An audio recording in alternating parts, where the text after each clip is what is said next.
Hello everyone.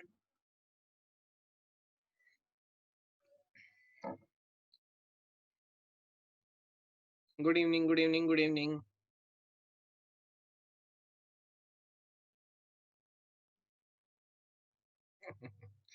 आप लोग को पता लग गया लाइट गोल हो गई। भाई,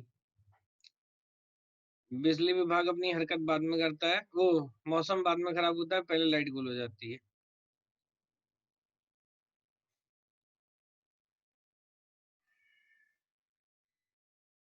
जी हाँ, दिल्ली में आंधी आ रही है। कोई बात नहीं। अच्छा, नेट पोस्टपोन्ड हो गया क्या?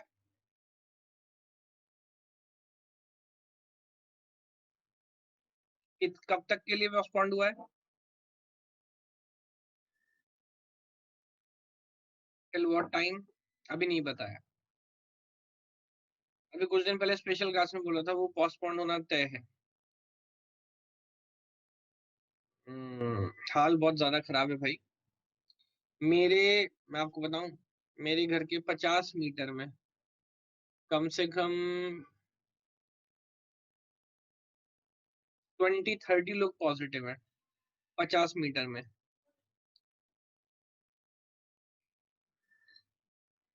और आज सुबह ही एक डेथ हुई है, आज मॉर्निंग में ही। जस्ट मेरे घर के बाहर गार्डन है, गार्डन के बाहर दूसरी तरफ जो घर है उसी में। तो दिल्ली में हाल बहुत खराब है। कौन कब तक जिंदा है कुछ पता नहीं है भाई। कोविड से ही हुई है। और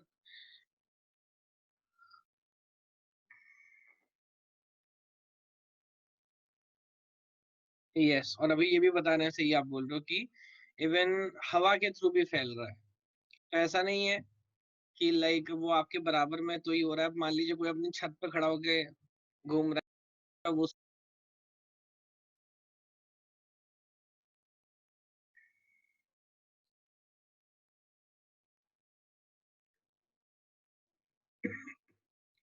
हम्म।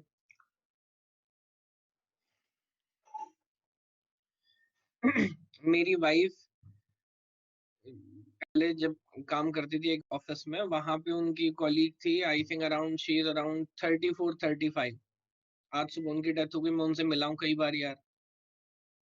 ऐसा नहीं है कि बहुत दूर की कहीं सुनने को मिल रही है, आसपास के लोग यार। पहले क्या था ना, मतलब मुझे पता नहीं, आप लोग क्रॉस चेक करना कि पहले जब फर्स्ट वाले टाइम पे जो यंग लोग थे रिलेटिवली उनको इतना नहीं हो रहा।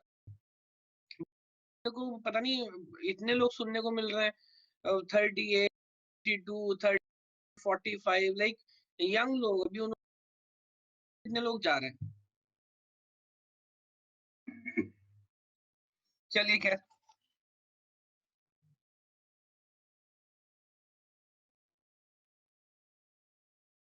अब ये भी बोल सकते हैं और लोगों ने वैक्सीन ले ली है। खैर, अभी मोदी जी ने ओपन तो किया है, देखते हैं हमें वैक्सीन कब लगती है।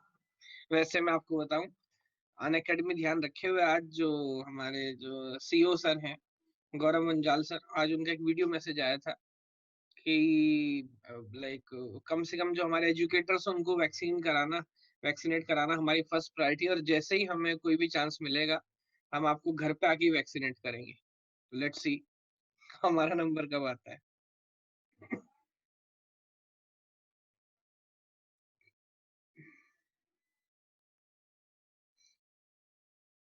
देखिए, स्टूडेंट का भी मुझे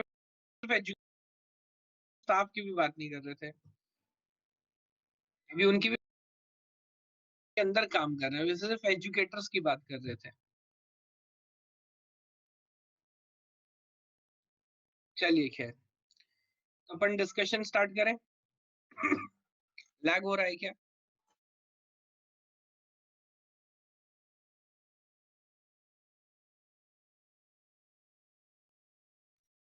अगर इस बार लैग होगा तो बताइएगा। यस, हो रहा है। एक सेकंड रुको तब। एक मिनट रुकना, मैं वाईफाई पे ही आ जाता हूँ।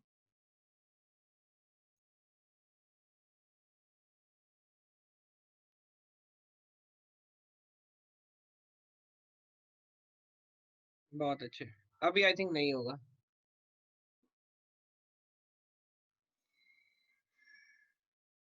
अभी रिफ्रेश करूं क्या एक बार? अभी क्लियर है सभी को? हम्म। पर एक सच्ची बात बताऊं आपको, उसके बाद डिस्कशन स्टार्ट करता हूँ। मैं वेट करता रहता हूँ कब 7 बजे, कब क्लास हो, वरना मैं खुद ही डीमोटिवेट हो रहा होता हूँ। मैं यार मैं करूँ क्या? आप लोगों से बात करके काम करके अच्छा लगता है।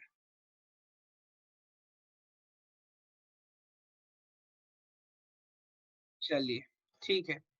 तो पहले मैं क्या करता हूँ ना, क्वेश्चंस आपने सॉल्व किए, डिपेंडेंसी और फंक्शनल डिपेंडेंसी दोनों चीजें मैं देखनी थी। लॉसी लॉसलेस डेटा वाला आइडिया, ठीक है। तो दोनों तरह के क्वेश्चन थे, कुछ प्रैक्टिस क्वेश्चन भी थे और कुछ प्रीवियस ईयर क्वेश्चंस भी थे, रिमेम्बर? ठीक है, पुराने। सबसे पहले क्या करता हूँ, जो प्रैक्टिस क्वेश्चन से जो प्रीवियस ईयर क्वेश्चन है पहले वो देखता हूँ। जरा ये क्वेश्चन देखिएगा, गेट 2019 1 मार्क क्वेश्चन है। कोई बात नहीं इरफान, कोई बात नहीं, will see, look at this question. This is get 2019 1 mark question है। जरा एक बार इसको ऑब्जर्व करिए, बताइए आंसर क्या होगा।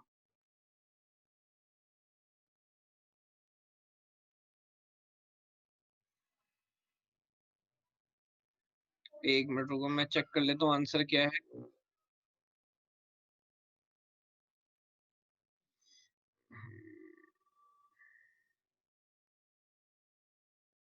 या इन द मीनवाइल, चलो मैं पोल स्टार्ट कर देता हूँ, अब इसको टैग नहीं करता।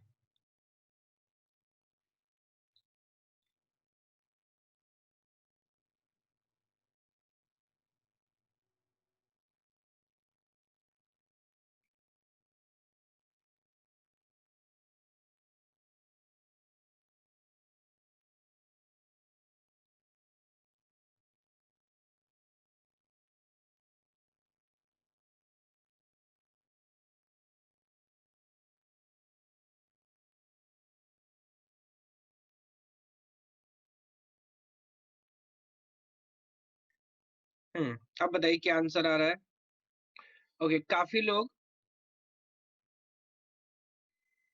लोग आंसर कर रहे हैं सी। ओके। और कुछ लोग ऐसा कंप्लेन कर रहे हैं कि आज इतना ज्यादा क्वेश्चन सॉल्व नहीं हो पाया। कोई बात नहीं, अपन दोनों ऑब्जर्वेशन देखेंगे। ठीक है, मैं एक बार क्वेश्चन देखता हूँ। तो बोला, let the set of functional dependencies is this hold in schema this x is not in BCNF and suppose it is decomposed into two schemas y and z, और वो सारी कहानी आपको इसने बता दी। ठीक है, तो x जो है उसका क्या स्ट्रक्चर है, उसका स्ट्रक्चर है p q r और s। उसको दो पार्ट में डिकम्पोज किया है, एक पार्ट है y, एक पार्ट है z। और y के अंदर क्या क्या डेटा है? y के अंदर दो एट्रीब्यूट्स आए हैं, p एंड r, यस। और z के अंदर दो एट्रीब्यूट्स आए हैं, q r और s। एक बार देखिए जरा, फॉलो कर पा रहे हैं क्या? y के अंदर पी आर और z के अंदर क्यू आर और एस। और मैंने जैसा आपको बताया है, फर्दर कुछ भी करने से पहले, अब ये पूछ रहा है बीसीएनएफ में है कि नहीं, या डिपेंडेंसी प्रिजर्विंग या लॉसलेस है कि नहीं। बट उन सबके लिए you know I need what, I need functional dependency, without that मैं कुछ भी नहीं कर सकता, है ना? ठीक है, फंक्शनल डिपेंडेंसी कैसे मिलती है? तो डायरेक्ट देखते हैं या क्लोजर निकालते हैं, ये मुझे याद दिला दो बस एक बार। क्लोजर निकाल के देखते हैं भाई। ठीक है, तो मुझे बताओ, अगर मैं ऊपर वाले केस में पी का क्लोजर निकालूंगा, पी का मैं अलग से लिख लेता हूँ। क्यू आर से मिलता है एस, उसके बाद आर से मिलता है पी, और एस से मिलता है क्यू। मुझे बताएं, पी का क्लोजर निकालेंगे तो सिर्फ पी ही आएगा, कुछ आना नहीं है। क्यू का क्लोजर निकालेंगे, सिर्फ क्यू का क्लोजर, तो भी आई थिंक कुछ नहीं आना। सिर्फ क्यू के क्लोजर से कुछ नहीं आता। Do you understand? ये जो वाई टेबल है इसके पास कोई ऑप्शन, क्यू क्या कह रहा हूँ, सॉरी, आर का निकालना है ना, क्यू का क्यों बोल रहा हूँ, मेरे को किसका निकालना है, आर का। आर से मेरे को पी मिल रहा है, डू यू सी, डायरेक्ट है। तो y वाले टेबल पर एक ही डिपेंडेंसी होल्ड करेगी, आर टू पी, और p से r का कोई रास्ता नहीं है। क्या यहाँ तक का डिस्कशन क्लियर है? कम से कम y तो क्लियर हो। ठीक है, अभी डिपेंडेंसी देख लेंगे, वो तो आप लोग स्मार्ट है, कोई टेंशन नहीं है। इधर आ जाओ, पहले मुझे डिपेंडेंसी ढूंढ निकालने दो। अगर इधर आ जाता हूँ और यहाँ फिर वन बाय वन बात करेंगे ठीक है, तो मुझे बताओ किस तरह से ऑब्जर्व करें, सिर्फ क्यू से कुछ हो सकता है? अब गौर करिएगा मैं कैसे ऑब्जर्व कर रहा हूँ, पहले वन बाय वन। सिर्फ क्यू से कुछ हो सकता है? नहीं। सिर्फ आर से कुछ हो सकता है? आर से मिलेगा पी, लेकिन फर्दर कुछ ऑब्जर्वेशन नजर नहीं आ रहा। सिर्फ एस से कुछ हो सकता है? सिर्फ एस से? जी हाँ, एस से आपको मिल रहा है क्यू। क्या उसके आगे अपन बढ़ सकते हैं? नहीं बढ़ सकते। अच्छा, जब आप सिंगल चेक कर लेंगे, आप कॉम्बिनेशन चेक करेंगे, तो आप अभी रुकिए, अभी डिपेंडेंसी काहे चिल्ला मचा हुआ है ये की वो की, पहले रुक जाओ, पहले डिपेंडेंसी निकाल ले। जब डिपेंडेंसी निकाल लेंगे उसके बाद की निकालेंगे, सारा आगे का काम कर लेंगे, या नहीं? कल मैंने स्टेप सिखाए थे, आप भूल रहे हो क्या? पहले स्टेप पूरा कर लेने दो। ठीक है, तो अब मैं एक बात समझू, मैं जो पैटर्न मैं बोलना चाह रहा हूँ पहले वो समझो, ताकि स्ट्रक्चर दिमाग में बैठ जाए। क्या है? सिर्फ क्यू, आर और एस पहले मैं इंडिविजुअली चेक कर रहा हूँ, क्या ये बात फॉलो कर पा रहे हैं आप? स्टेप नंबर वन में जब हमने चेक किया, तो इंडिविजुअली चेक किया, पहले क्यू को किया, फिर आर को किया, फिर एस को किया, है ना? अब अपन क्या कर रहे हैं, अपन पेयर बाय पेयर आगे बढ़ेंगे, क्योंकि क्यू और आर तो इंडिपेंडेंटली दोनों फॉल हो गए, फॉल्स हुए। अब जरा बताओ, क्यू और आर मिलके क्या कर रहा है? तो ये बात ठीक है कि क्यू और आर मिलकर एस आइडेंटिफाई कर रहा है, क्यू और R is identifying S. Apart from that, Q और आर से मिलेगा एस, और पी भी मिल जाएगा, लेकिन पी तो स्टेबल में है नहीं, तो कुछ फर्क पड़ता नहीं है। फॉलो कर पा रहे हो? यस। क्या और कोई डिपेंडेंसी सिर्फ क्यू आर से, आर और एस से मिलके कुछ हो सकता है? कुछ ऐसा करिश्मा जो अभी तक हम ऑब्जर्व न कर पाए हो? आर और एस से ऐसा कुछ हो सकता है जो मैं ऑब्जर्व न कर पा रहा हूँ? नहीं। ठीक है, तो डू यू अंडरस्टैंड कि जेड वाला जो टेबल है, इसका चैप्टर भी, इसकी कहानी भी यही खत्म कर दो? जेड वाला कंप्लीट हो गया।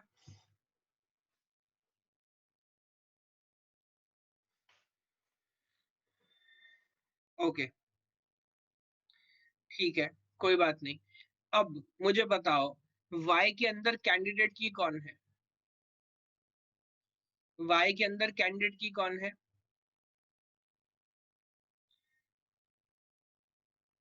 y के अंदर कैंडिडेट की है r।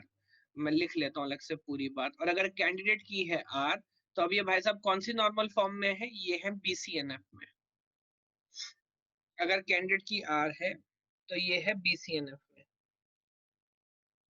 ओके, इधर आ जाओ। z के अंदर कैंडिडेट की कौन है? z के अंदर कैंडिडेट की दो है। क्यू आर कैंडिडेट की है, और कौन सा आप थे जो पहले बोल रहे थे? आर और एस कैंडिडेट की है ना? जो दो डिपेंडेंसी है, क्यू आर टू एस तो ओके है, बट एस टू क्यू, क्या BCNF इसको अलाउ करेगा? एस टू क्यू को क्या BCNF अलाउ करेगा? लेकिन क्योंकि सारे के सारे प्राइम एट्रीब्यूट हैं, तो कम से कम थर्ड नॉर्मल फॉर्म तो बोल ही सकता हूँ। यस। अब जरा मुझे बताओ, यहां तक कोई डाउट, कोई कंफ्यूजन है क्या किसी को? मैं वेट कर रहा हूँ, क्योंकि बीच में शायद कोई कमेंट कर रहा था। चाहे मैं बात करूं आपसे किसकी, चाहे मैं बात करूं फंक्शनल डिपेंडेंसी की, या फंक्शनल डिपेंडेंसी के बेस पे कैंडिडेट की, या कैंडिडेट की के बेस पे नॉर्मल फॉर्म आइडेंटिफिकेशन। यहाँ तक क्लियर है सभी को? ठीक है, फर्स्ट स्टेटमेंट ट्रू और फॉल्स, यहाँ तक क्लियर है, तो आगे बढ़ता हूँ। फर्स्ट स्टेटमेंट ट्रू और फॉल्स। फर्स्ट स्टेटमेंट फॉल्स, क्योंकि वो कह रहा था कि दोनों BCNF में है, बट ऐसा यहाँ पर होता नजर नहीं आ रहा। सेकंड स्टेटमेंट, डिकम्पोजिशन जो है वो लॉसलेस और डिपेंडेंसी पे को देखना पड़ेगा। जरा बताओ, दोनों में कॉमन कौन है? दोनों में कॉमन कौन है? दोनों में कॉमन है आर, है ना? अब क्या आर दोनों में से किसी एक में कैंडिडेट की है? हाँ, है ना? फर्स्ट वाले में आर कैंडिडेट की है, so now this is lossless. इसका मतलब लॉसलेस हो गया। फॉलो कर पा रहे हैं? अच्छा, अभी पूरी बात नहीं हुई। अब अगर मैं सिर्फ डिपेंडेंसी बेस पे आपसे पूछूं, तो F1 से कौन सा डिपेंडेंसी मिला? सिर्फ एक डिपेंडेंसी मिला जो नजर आ रहा है, वो है R से P। मैंने तो सिर्फ आर से आर लिख दिया। कौन सी डिपेंडेंसी मिला? आर से पी। फॉलो कर पा रहे हैं?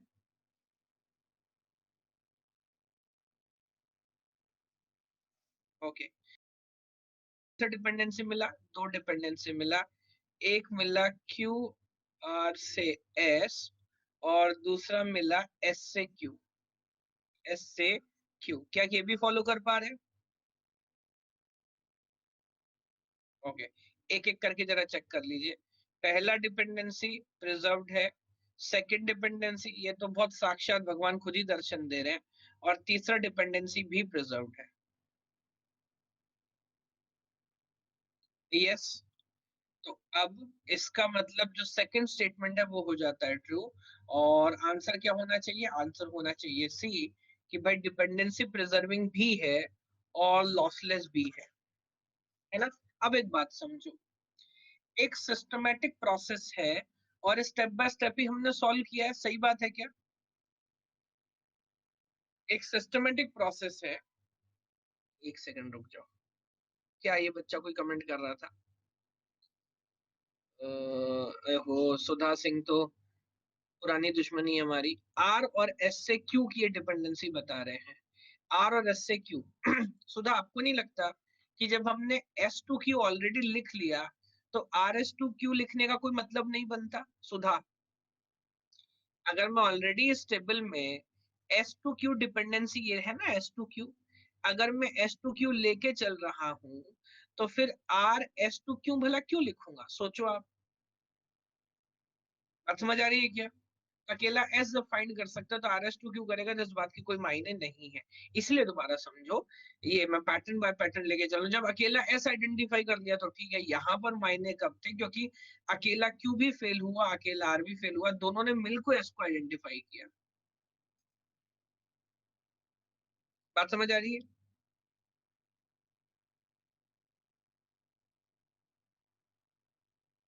अब देखो, मैं एक बात आपको समझाता हूँ। आपका जो दिमाग है वो बड़ा होशियार है कि बहुत मासूम है? मुझे बताओ। वो बहुत मासूम है ना। अगर आप बिना बात के अपने दिमाग को एक मैसेज देते रहोगे, चाहे वो कुछ भी मैसेज हो, चाहे वो मैसेज ये है कि आप पहलवान हैं, या वो मैसेज ये है कि आप दुनिया के सबसे बड़े मैथमेटिशियन हैं, क्या कुछ ना कुछ असर पड़ेगा कि नहीं पड़ेगा? कुछ ना कुछ असर जरूर पड़ेगा, है ना। तो अब देखिए, या तो आप कारण सोचिए कि सर ये वाला पॉइंट नहीं समझ आ रहा, है ना। लेकिन अगर उसके बाद भी कारण हमें समझ नहीं आ रहा, क्वेश्चन हम सॉल्व कर पा रहे हैं, स्टेप सर ने बता दिए, आइडिया हमें क्लियर है, अगर उसके बाद भी बार बार आप अपने दिमाग को मैसेज देते रहोगे, समझ नहीं आ रहा, मुश्किल है जी, मैं विश्वास मानिएगा, आपसे एग्जाम में क्वेश्चन होना नहीं है ये। जरा इस बात पे गौर करिए। मेरी बात समझ रहे हैं क्या? ये बड़ी इंपॉर्टेंट बात मैं बता रहा हूँ, मजाक में मत लीजिएगा इस बात को। जब आप एक मैसेज बार बार, कई लोग ऐसा लिख रहे थे ना, अभी जो नहीं हो पा रहा ठीक है, अभी तो मैं प्रोसेस बता रहा हूँ ना, तो हमें तो पॉजिटिव एटीट्यूड रखना है, इजंट इट? तो जब आप इसके साथ काम करेंगे, जब आप इसको ऑब्जर्व करना स्टार्ट करेंगे, जब क्वेश्चन सॉल्व करेंगे तो फील भी आएगा, सॉल्व भी होगा, भूत थोड़ी है।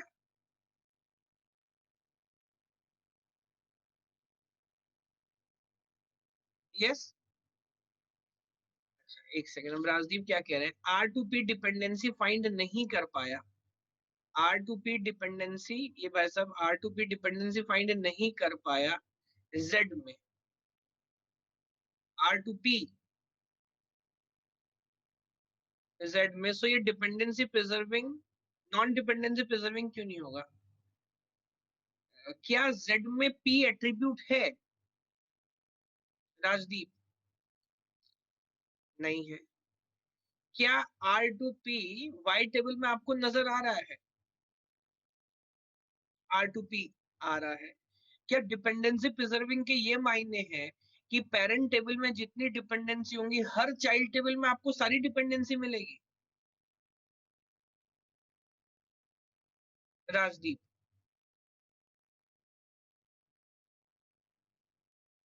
डिपेंडेंसी प्रिजर्विंग की कल क्या डेफिनेशन आपको समझाई थी? नहीं, कल आप क्लास में थे? अच्छा, तो क्या भांग वांग लेके बैठे थे?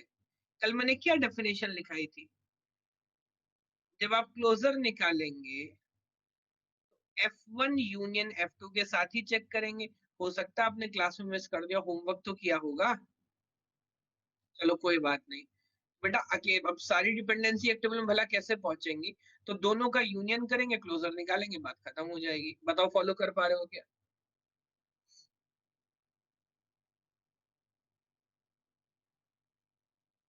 ठीक है, एक और क्वेश्चन ट्राई करें।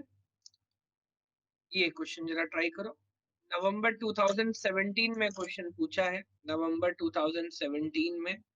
और एक बार भाई इसको जरा ऑब्जर्व करो और मुझे बताओ इसका आंसर क्या है। आपका डर ही तो निकालना है, क्वेश्चन इंपॉर्टेंट नहीं है, इस बात को समझो। गेट इंपॉर्टेंट नहीं है, देखो मैं क्या बोल रहा हूँ, गेट भी इंपॉर्टेंट नहीं है, एटीट्यूड इंपॉर्टेंट है। एक वही तो चीज है अपने पास, वो भी चला गया तो फिर बचेगा क्या? नहीं आता तो वैसे भी अपने को कुछ खास नहीं है, एक एटीट्यूड है, वही चला गया तो बस हो गया काम। अब आप इतने क्वेश्चन सॉल्व करो, मैं क्या कर रहा हूँ, मैं इस लैपटॉप से डेस्कटॉप पे स्विच कर रहा हूँ, तो 10-5 सेकंड के लिए कनेक्शन जाएगा, आप निश्चिंत रहिएगा।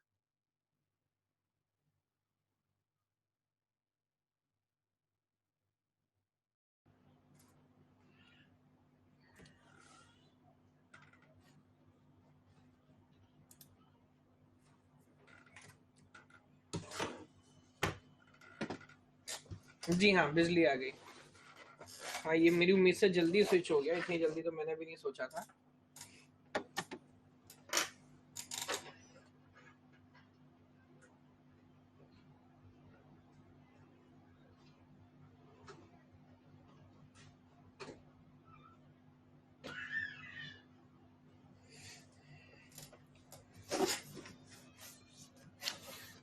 अभी मैं ही नहीं दिख रहा था, पहले मैं तो दिख जाऊं, फ्लैग भी दिख जाएगा भाई।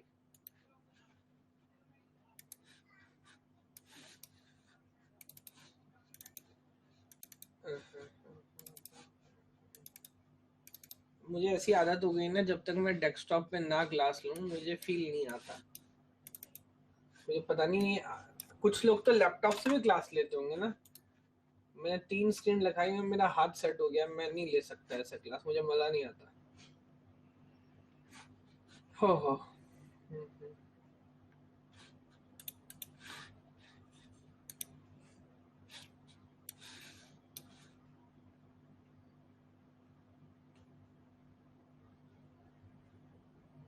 अभी मैं एक नया डिस्प्ले ले रहा हूँ, आउट ऑफ स्टॉक दिख रहा है, जैसे ही आएगा तब बताऊंगा आपको उस डिस्प्ले में क्या खास बात है।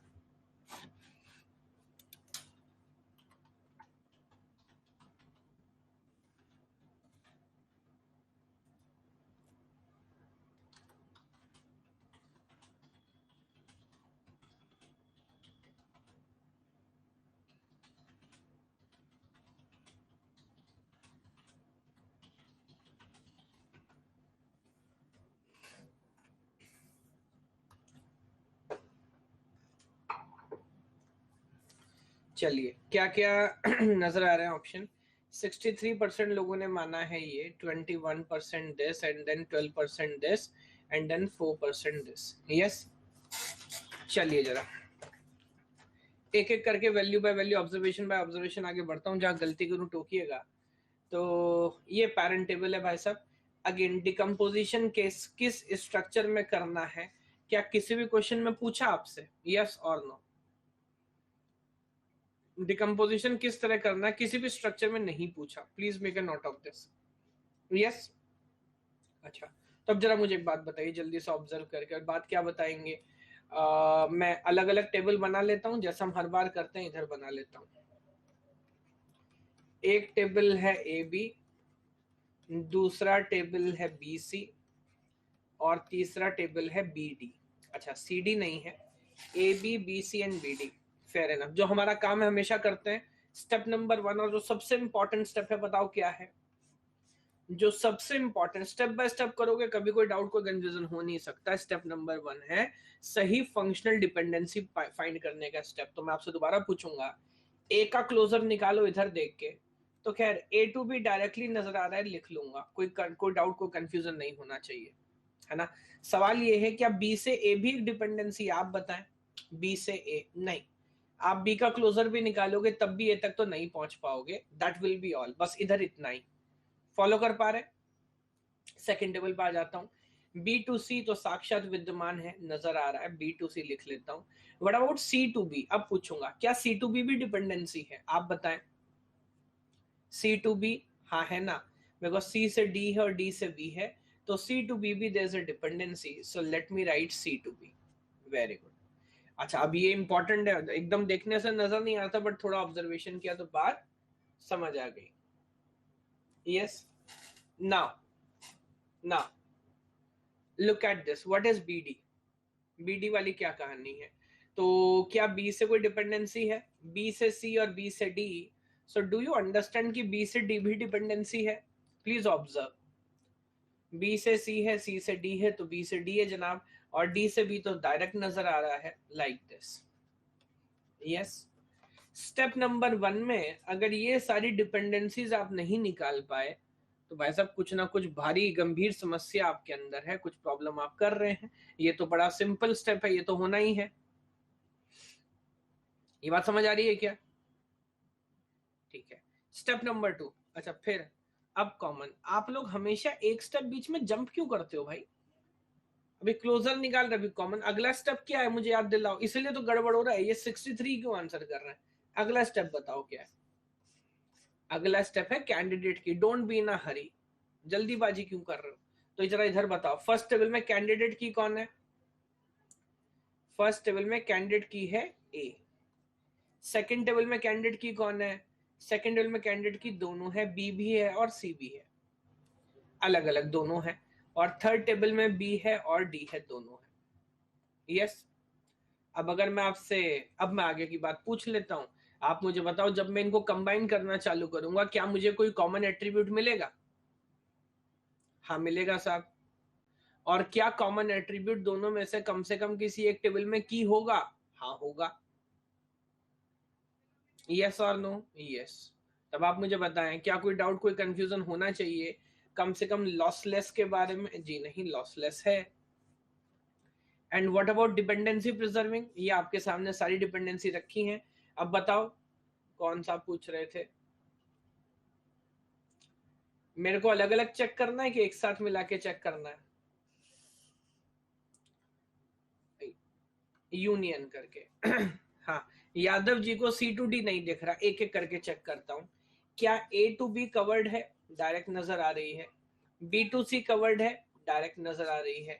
सी टू डी कवर्ड है? सी टू डी डायरेक्ट कवर्ड नहीं है, बट देयर यू सी से बी है, बी से डी है, तो क्या सी टू डी भी है? गौर करो ना भाई, सी से बी है, बी से डी है, तो सी से डी भी है, जी हाँ कवर हो रही है। बी से डी, बी से डी, डी से बी माफ कीजिएगा, डायरेक्ट नजर आ रही है, सारी की सारी डिपेंडेंसी कवर कर ली गई है।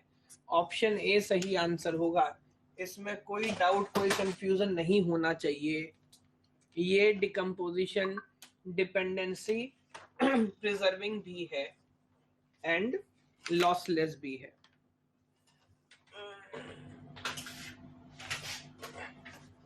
बताओ जरा, बात समझ आ रही है क्या?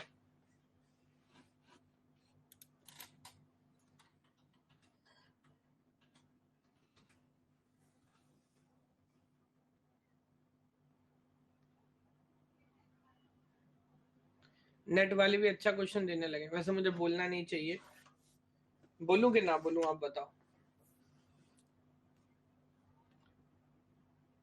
नहीं बोलूं, उसने मना कर दी। यादव जी ने मना कर दिया, वरना जवाब तो बहुत अच्छा देता मैं आपको। चलो अगले क्वेश्चन पे चलते हैं, let's proceed to next question. ये क्वेश्चन ऑब्जर्व करो, शायद मासूम ही नजर आ रहा है।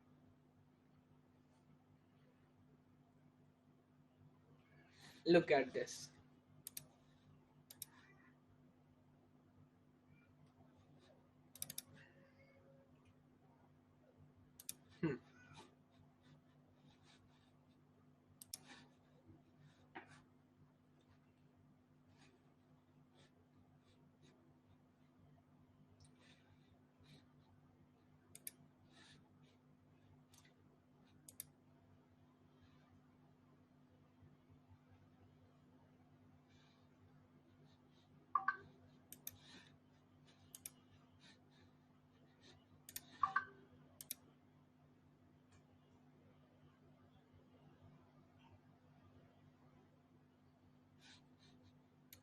हाँ भाई लोग,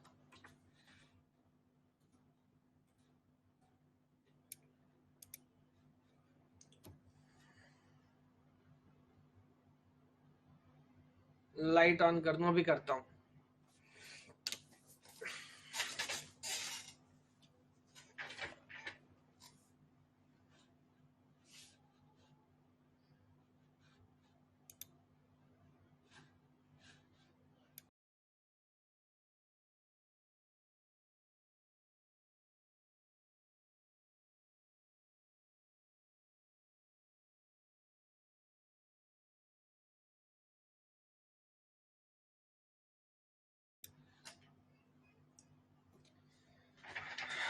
इसका रेजोल्यूशन चेक करना होता है, उसके लिए 1 मिनट के लिए मैंने वीडियो रोका था, वरना कभी कभी आपने देखा है ज्यादा ब्राइट या ज्यादा कम हो जाता है।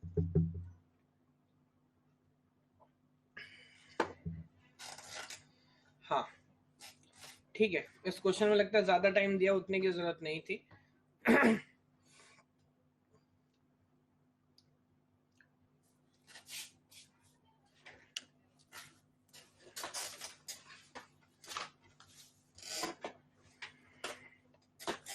ठीक है, क्या टेबल है? एक टेबल हमारे पास है आर, जिसमें क्या क्या है, एम है, एन है, पी है, क्यू है।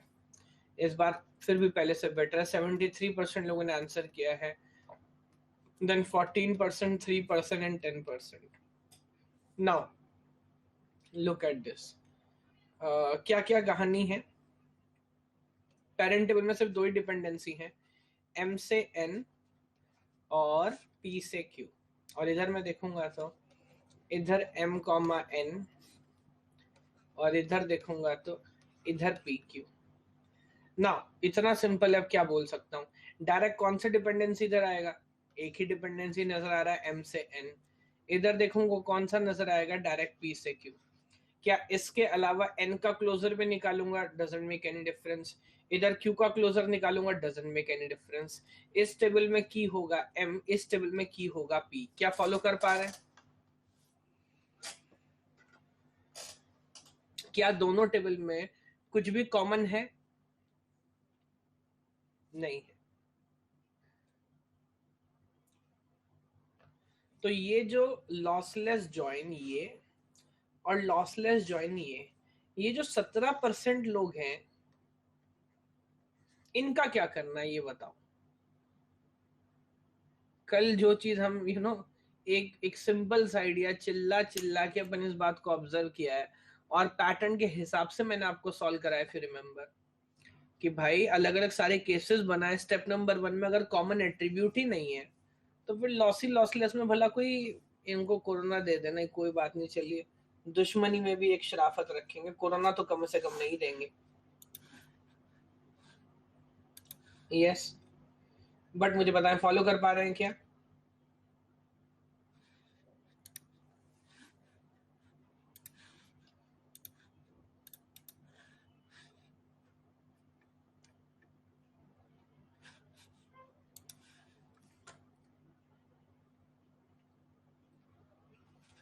एक बार चलिए खैर, तो ठीक है, इस क्वेश्चन का आंसर हुआ ये बात क्लियर है?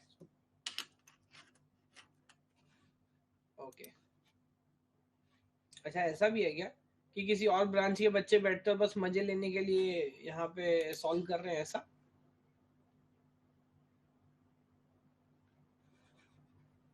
और कह रहे हैं कि सीएस वालों का 100 नहीं होने देंगे।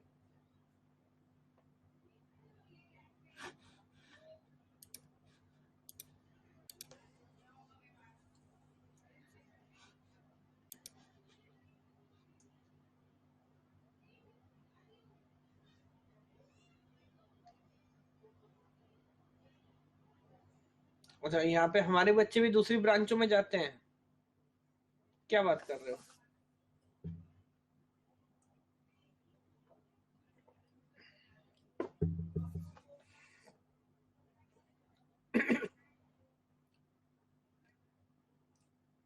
करेंगे, अभी जरा अच्छा क्वेश्चन आने दो। अभी तो हमारे जो मेन बच्चे हैं वही बेचारे थोड़े अंडर कॉन्फिडेंट हैं, तो 2 4 5 क्वेश्चन में करने दो। सिविल से दुश्मनी थी, अरे अपना टाइम क्यों वेस्ट कर रहे हो भाई? अपने टाइम पे ध्यान दो, काम करो, उसके बाद सिविल वालों को नौकरी पे रख लेना, तब निभाना दुश्मनी। ये क्या तरीका वो दुश्मनी निभाने का?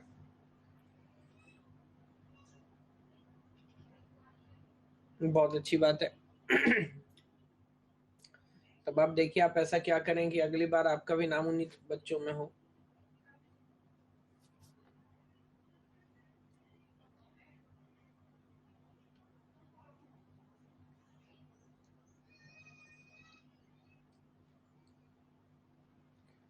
रिफ्रेश करो देवदत्त जी, रिफ्रेश करो।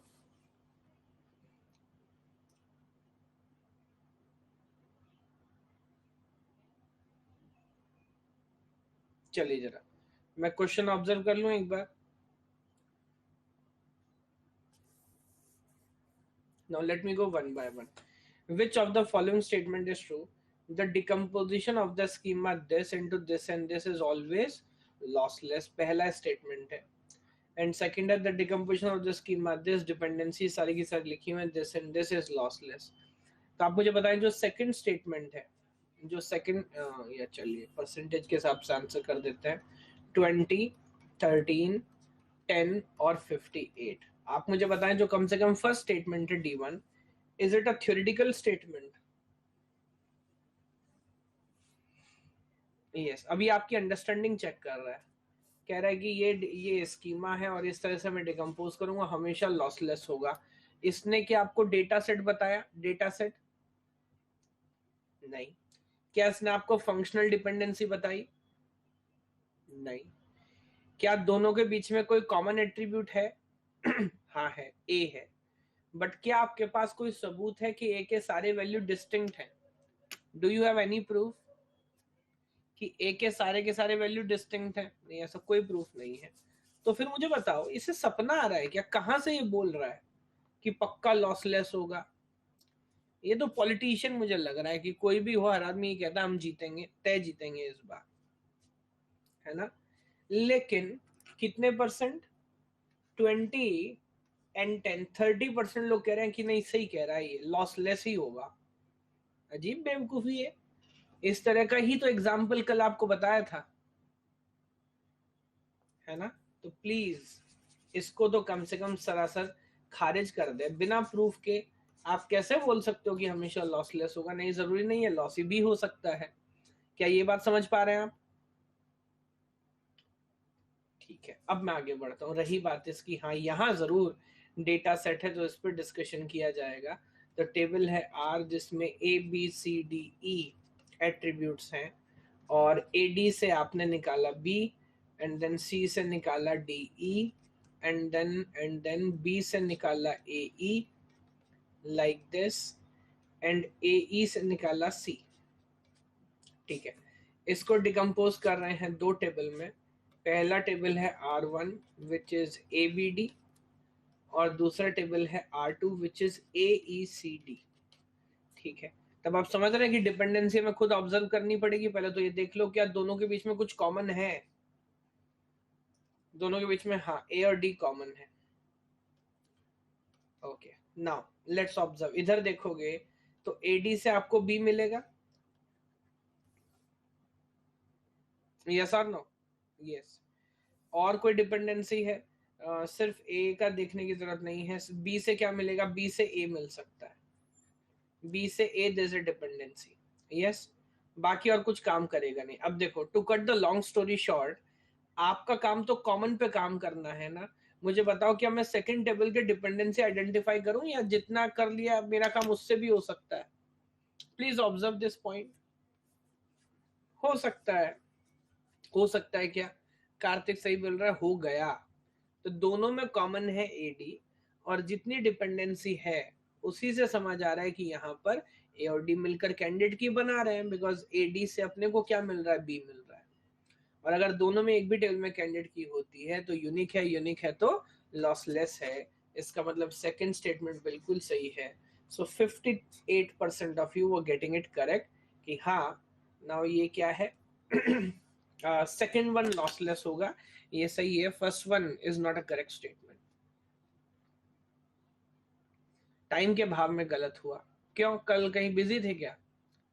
क्लास के टाइम की बात करो या होमवर्क के टाइम की बात कर रहे हो भाई? कौन से भाव की बात कर रहे हो? कल बने नहीं, अच्छा कई लोगों का ऐसा मानना था, बट अभी मुझे बताओ कितने लोग ऐसे हैं जिन्हें कल होमवर्क में, क्योंकि आप कई दिनों से होमवर्क करते आ रहे हो तो मान रहा हूँ कि आपने ईमानदारी से ट्राई किए होंगे, कितने लोग ऐसे हैं जिन्होंने कोशिश की बट कुछ हद तक सक्सेस नहीं मिल पा रही थी, या तो थोड़े से अंडर कॉन्फिडेंट आप हो गए या इस तरह का? काफी लोग हैं, कोई बात नहीं। बट आप मुझे बताओ आज, कल शायद मैंने क्लास में एक या दो ही एग्जांपल सॉल्व किए थे, बाद में टाइम नहीं बचा था। मैं कोई नया काम कर रहा हूँ या जो सेम फिलोसफी सेम आइडिया कल अपन ने किया है वही प्रोसेस रिपीट कर रहा हूँ? कोई नया काम नहीं किया मैंने, है ना? और मैं तो बोलूंगा भाई तब तक सॉल्व करते रहना जब तक आपको टॉपिक आसान ना लगने लगे, क्योंकि टू बी वेरी ऑनेस्ट मैं जिस फ्रेमवर्क से देखता हूँ मुझे टफ नहीं लगते, ये बिल्कुल रूल बेस्ड लॉजिक है, इसमें कोई टफ और कोई इजी वाली बात है ही नहीं। रूल है, डिपेंडेंसी निकालनी है, चेक करना है, बात खत्म हो गई, इसमें क्या टफ क्या आसान।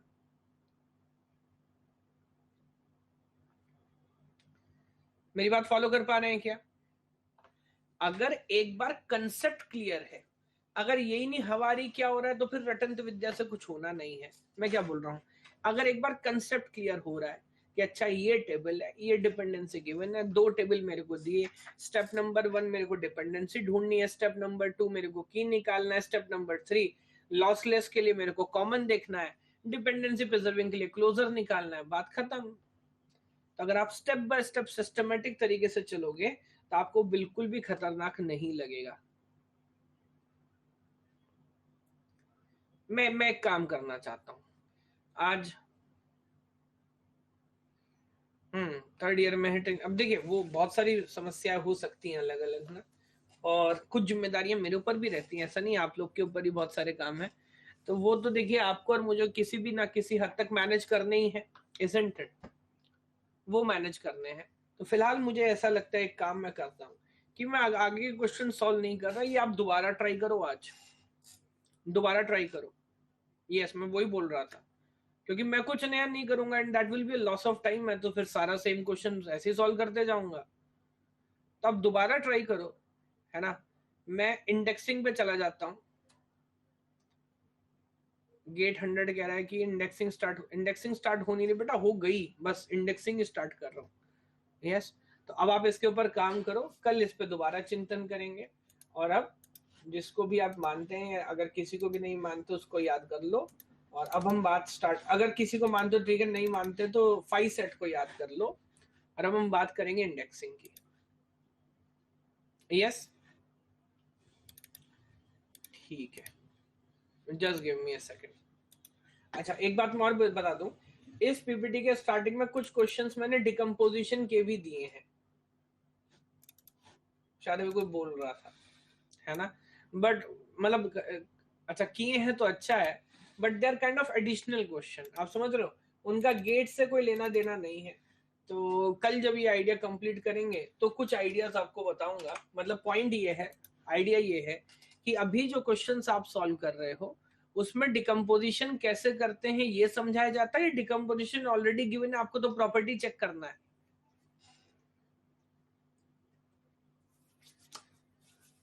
प्रॉपर्टी चेक करना है, लेकिन अगर थोड़ा इसमें एफर्ट लगाया जाए तो ये भी अंडरस्टैंडिंग डेवलप की जा सकती है कि जिस तरह के डिकम्पोजिशन ये सजेस्ट कर रहा है वो आते कहां से, हाउ टू थिंक कि कैसे डिकम्पोज करें सो दैट 3NF या BCNF वहां तक जा सके।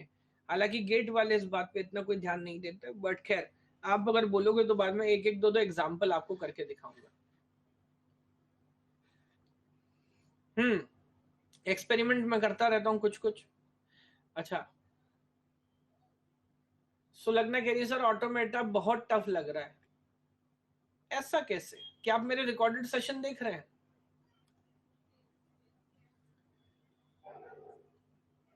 स्टार्ट किया है, देखो मेरा पूरा रिकॉर्डेड सेशंस देखना, और अगर उसके बाद भी आपको लग रहा है टफ है तो मान लेना कि आपसे नहीं होना है ये। आप समझ रहे हो मैं क्या बोल रहा हूँ? अगर मेरे पढ़ाए हुए टीओसी पढ़ने के बाद भी आपको टफ लग रहा है तो नहीं होना, फिर मसला कुछ और है, कुछ और सोचिएगा।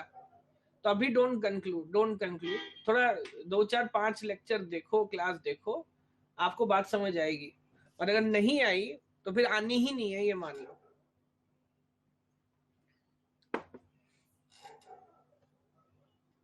यस। हाँ, तो अगेन वही मैं बोल रहा हूँ, पॉजिटिव माइंडसेट से, पॉजिटिव माइंडसेट से।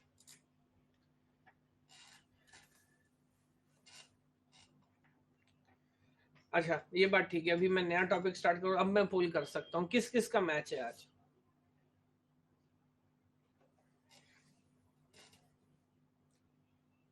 दिल्ली का और मुंबई का। अच्छा, मेरा तो आप देख ही रहे हो क्या कंसिस्टेंसी है। मैं अभी तक एक आध मैच जीता हूँ या एक भी नहीं जीता?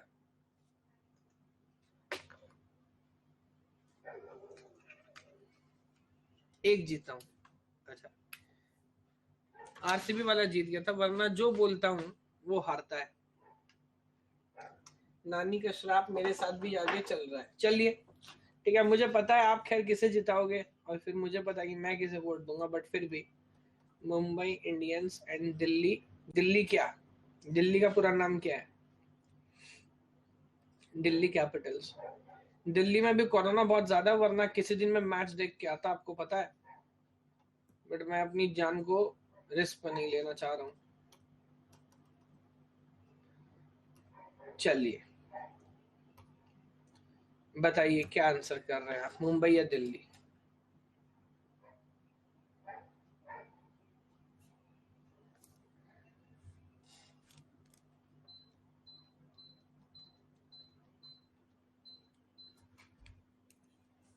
हे भगवान, true.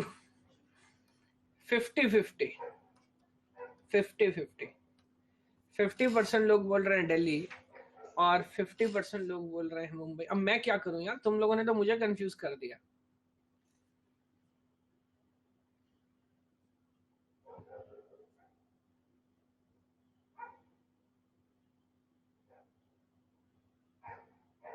I be with Delhi, मैं दिल्ली के साथ हूँ।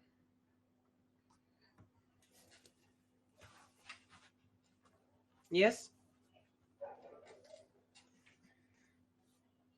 बिल्कुल लो बेटा, ब्रेक लो, खाना खाओ, एक चक्कर मार के आओ। आप तो टेंशन लो ही मत, पहले अपना कोविड ठीक करो। चलिए आगे बढ़ता हूँ।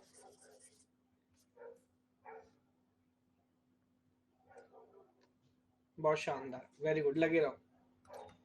अब मैं आ जाता हूँ दोबारा पॉइंट पे, और मैं बात करता हूँ इंडेक्सिंग की। क्या आइडिया इंडेक्सिंग का, देखिए ऑब्जर्वेशन समझाता हूँ। पहले आप मुझे बताओ अगेन, एक पूरा पॉइंट ऑफ व्यू समझ के, कि व्हाट शुड आई से लाइक दिस। ईआर डायग्राम सबसे पहले हमने बनाया, ट्रांजैक्शन तो छोड़ दो, वो तो एक अलग कहानी हो गई। Step number 1 is ER diagram, जहां पे हमने कस्टमर की रिक्वायरमेंट्स को समझा, है ना। एआर डायग्राम को हमने उसके बाद रिलेशनल मॉडल में कन्वर्ट किया, जहां पर टेबल्स थे और प्रॉपर तरीके से कॉलम, रोज और वो सारा ऑब्जर्वेशन आया। बट देन वी अंडरस्टूड कि ये जो रिलेशनल मॉडल है ना, इसके अंदर बहुत सारे प्रॉब्लम्स थे, खासकर रिडंडेंसी एक मेजर प्रॉब्लम था, जिसकी वजह से फर्दर अलग अलग प्रॉब्लम्स आ रहे थे।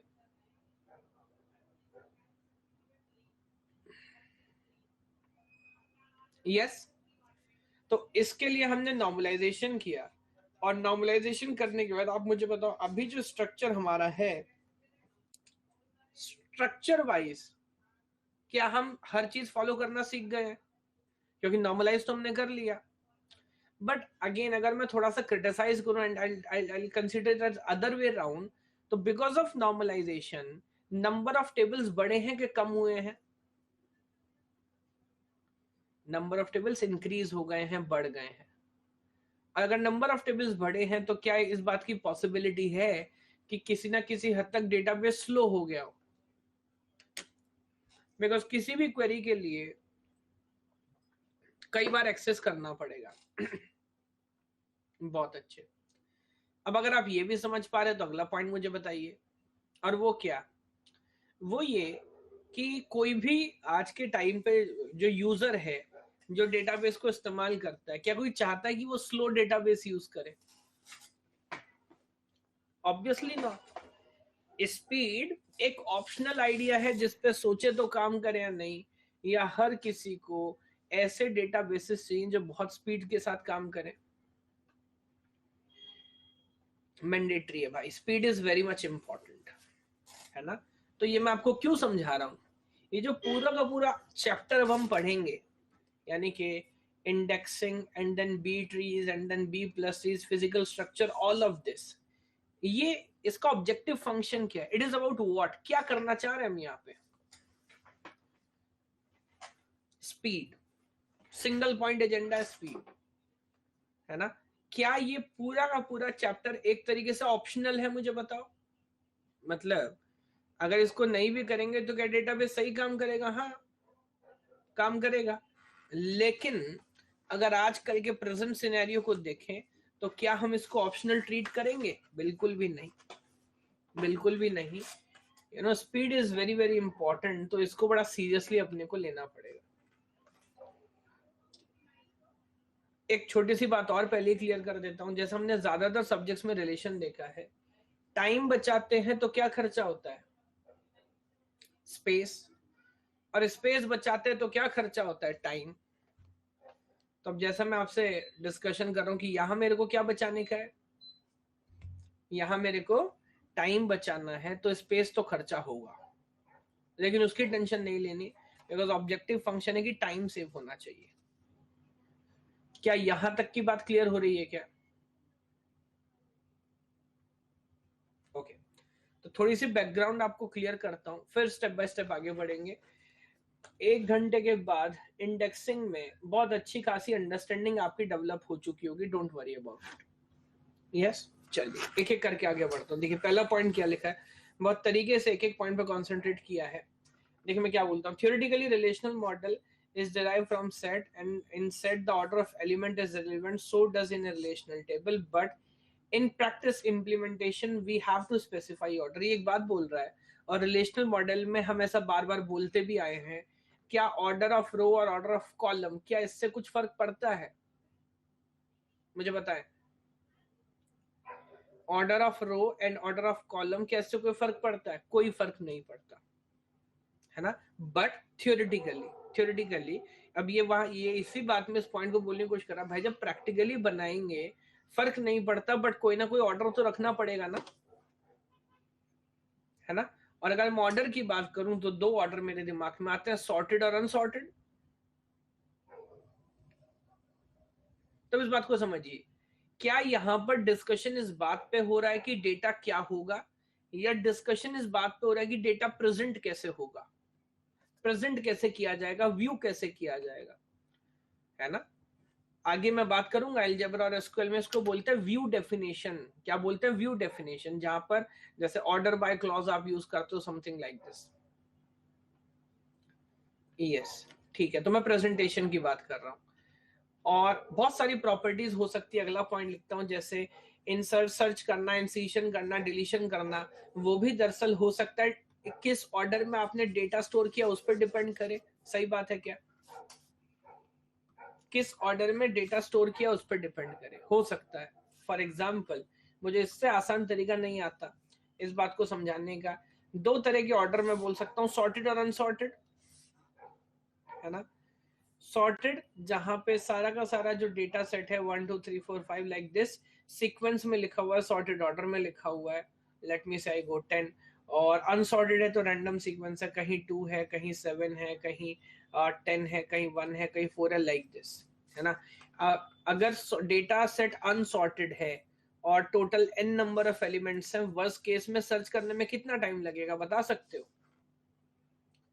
अगर डेटा अनसॉर्टेड है और n नंबर ऑफ एलिमेंट्स हैं, वर्स्ट केस में सर्च करने में कितना टाइम लगेगा?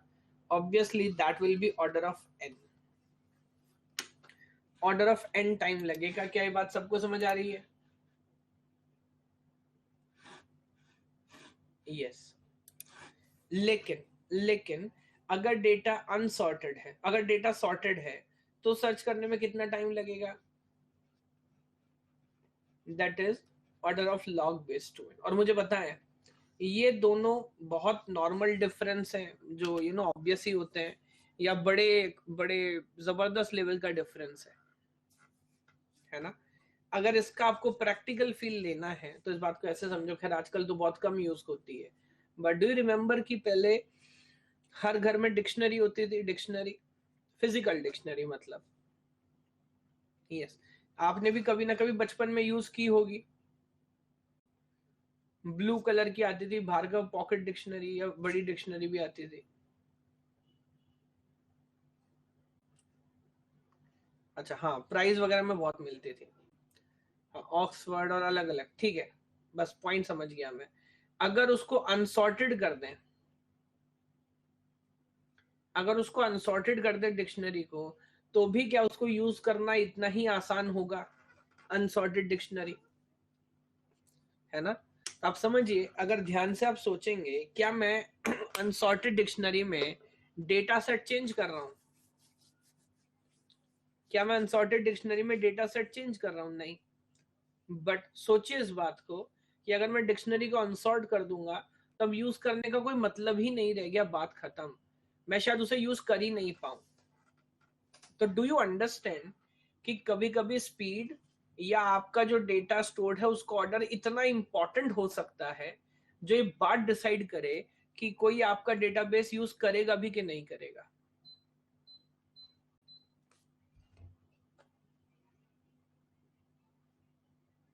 बहुत अच्छे, ठीक है। तो इसका मतलब इस पूरी स्लाइड का कंक्लूजन क्या निकला? पहले तो मैंने आपको इन जनरल बताया कि इंडेक्सिंग में मैं खर्चा करूंगा स्पेस का, लेकिन बचाऊंगा टाइम।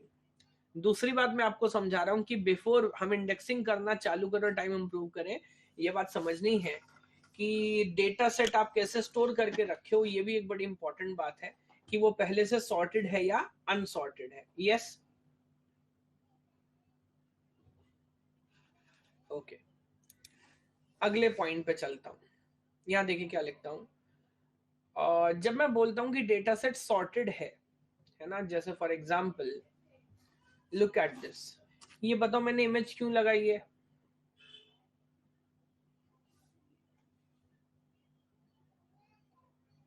बिल्कुल सही लिखा आरान ने, बिल्कुल सही लिखा, थोड़ा कूल बनाने के लिए सेंटेड, ऐसा देख के अच्छा लगता है। और और बाकी कोई ब्रांच वाले हो, आपके घर वाले वगैरह हो, कोई पीछे टोक रहे तो रुक जाओ, अभी मैं कुछ सीख रहा हूँ, कहेंगे यार ये तो कुछ अलग ही चल रहा है भाई, सीख ले तू, पढ़ ले, कोई बात नहीं, ठीक है। तो अब यहाँ देखिए, मैंने रेड कलर से जो मार्क किया हुआ है, डू यू सी की ये कॉलम सॉर्टेड है? 10 मिलियन, 10 मिलियन, 11, 11, 12, 13, 14, 16, ओ भाई, और ये तो मिलियन से गीगा तक चला गया है। खैर, फॉलो कर पा रहे हैं क्या? नाउ जस्ट एक पॉइंट आपसे पूछना चाह रहा हूं, सॉर्टेड सॉर्टेड सॉर्टेड बोलने से सॉर्टेड नहीं होगा। द पॉइंट इज, आपका जो डेटाबेस है उसमें जो टेबल्स हैं, क्या उसमें एक कॉलम है या मल्टीपल कॉलम्स है? सोचो जरा एक बार। Obviously table contain multiple columns. तो अब जब कोई बोलेगा कि टेबल सॉर्टेड है, तो क्या सिर्फ ये बोलेगा सॉर्टेड है, या साथ में उसको ये भी बताने की किस एट्रीब्यूट के रिगार्डिंग सॉर्टेड है?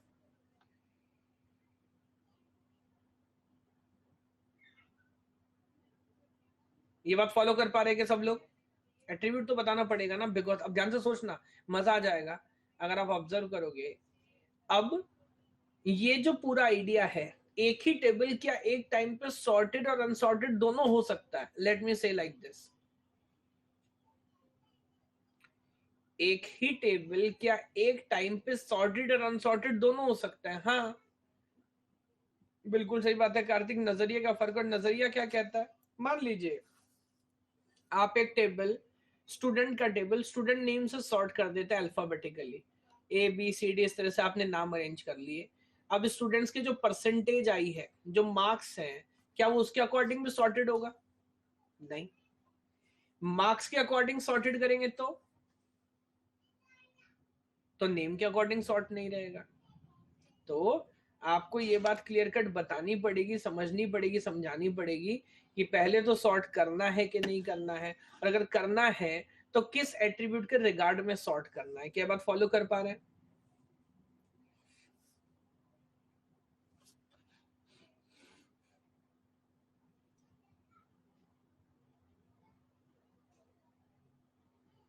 Fair enough. Now let me come back to the main idea. इस चैप्टर का नाम क्या है? इंडेक्सिंग। ये इंडेक्सिंग शब्द इन्होंने लिया कहां से है? इंडेक्सिंग ही क्यों? इसका नाम फिंडेक्सिंग सिंडेक्सिंग भी हो सकता था ना।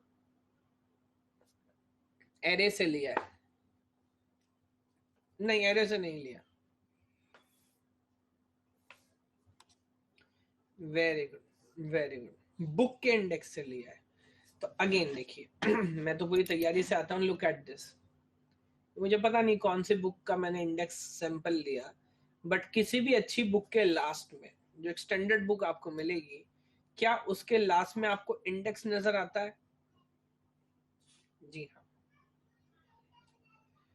वैसे तो एग्जाम्पल आपके सामने है, बट क्या उस इंडेक्स में उस बुक के जितने भी डेटा सेट हैं, जितने भी डेफिनेशन है, हर किसी को एंट्री मिलती है? नहीं। क्या जिसको एंट्री मिलती है उसको पूरा डेफिनेशन लिखने का मौका मिलता है, या सिर्फ टर्म मेंशन की जाती है इंडेक्स में? सिर्फ टर्म मेंशन की जाती है। क्या इंडेक्स कभी कभी सॉर्टेड होता है या हमेशा सॉर्टेड होता है? ये सारे पॉइंट्स आप ध्यान रखिएगा, मैं आपको बता नहीं रहा हूं, मैं आपसे पूछ रहा हूं। ठीक है, तो तीन बातें आपने मुझे बताई। पहली बात आपने मुझे बताई कि हर वैल्यू को इंडेक्स में एंट्री नहीं मिलती। क्या ये बात फॉलो कर पा रहे हैं?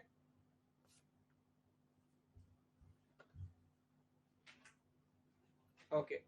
सेकंड पॉइंट आपने मुझे बताया कि जिसको एंट्री मिलती भी है उसको सारा डिटेल डेफिनेशन लिखने की जरूरत नहीं होती, सिर्फ टर्म को ही हम लिखते हैं क्योंकि हम तो सर्च कर रहे हैं। और third and very very important point कि इंडेक्स हमेशा सॉर्टेड होगा, वो कभी अनसॉर्ट नहीं हो सकता। अच्छा, अब ध्यान से एक आइडिया समझना, मजा आ गया, बहुत अच्छा। कोरमैन के अंदर कितने पेज है? अंदाजा बताओ। 350 पेज है। अब प्रिया कुमारी का नाम मुझे याद हो गया, अगली बार जब भी कोई डाउट पूछेंगी,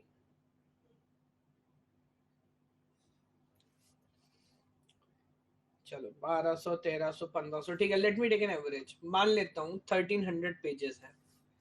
और कोरमैन के अंदर जो इंडेक्स होगा उसमें कितने पेज होंगे? चलो लेट मी से 1300। कोरमैन के अंदर जो इंडेक्स होगा उसमें कितने पेज होंगे?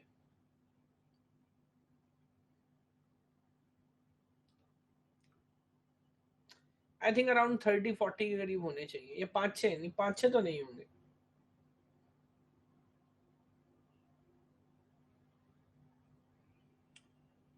30-40 के करीब होना चाहिए।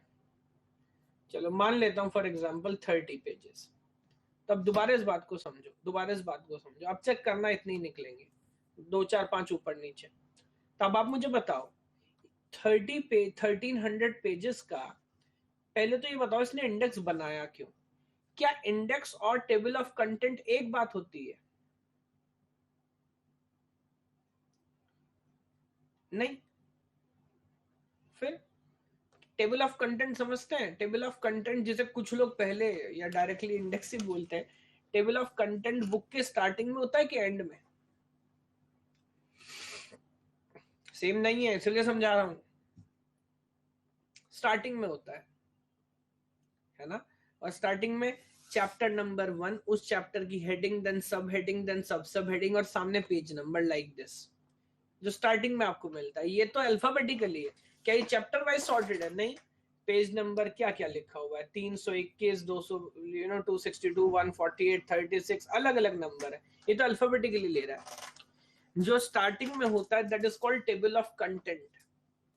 प्रोजेक्ट नहीं बना रहे आप लोग? जो स्टार्टिंग में होता है that is called table of content. और टेबल ऑफ कंटेंट का मतलब है जहां पे चैप्टर, हेडिंग, सब heading along with page number वो सब लिखा रहता है। यस। एक सवाल मेरा हो सकता है कि अगर टेबल ऑफ कंटेंट बुक में होता है तो फिर इंडेक्स लगाने की जरूरत ही क्या है? पता है कौन सा चैप्टर किधर किधर जाना है? If you have table of content, why you need this separate index? Important है इसलिए, फास्ट एक्सेस है, सर्च बाय वर्ड है। इसके लिए देखिए मैं आपको एक छोटी सी कहानी बताता हूं। ये बात है 11th क्लास की। कौन सी क्लास की बात है? 11th क्लास की बात है। फिजिक्स का पेपर हो रहा था।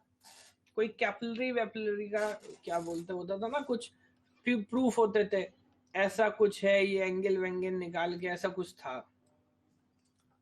हेमंतिका बचपन से मेरे साथ नहीं थी, वो अलग है, ये अलग है। आप लोग तो खोपड़ी में घुस गई हेमंतिका। चलो खैर, तो फिजिक्स का पेपर था और बहुत हमारे यहाँ केंद्रीय विद्यालय में पेपर बाहर से बन के आते थे। 11 ज्यादा स्ट्रिक्ट होती थी रिलेटिव टू 12, क्योंकि वो मानते थे कि 11th में टफ पेपर बनाओ ताकि जो बच्चा फेल होने का चांस है वो पहले ही फेल हो जाए, 12 का रिजल्ट खराब ना हो। तो 9th और 11th बड़ी टफ होती थी, तो पेपर बाहर से बन के आया। खैर, उसमें एक 10 नंबर का डेरिवेशन था, ऐसा ही कुछ है ना। अब मैं वॉशरूम गया, मुझे तो आता था, मैंने कर लिया था, मुझ पर आप मत शक करना।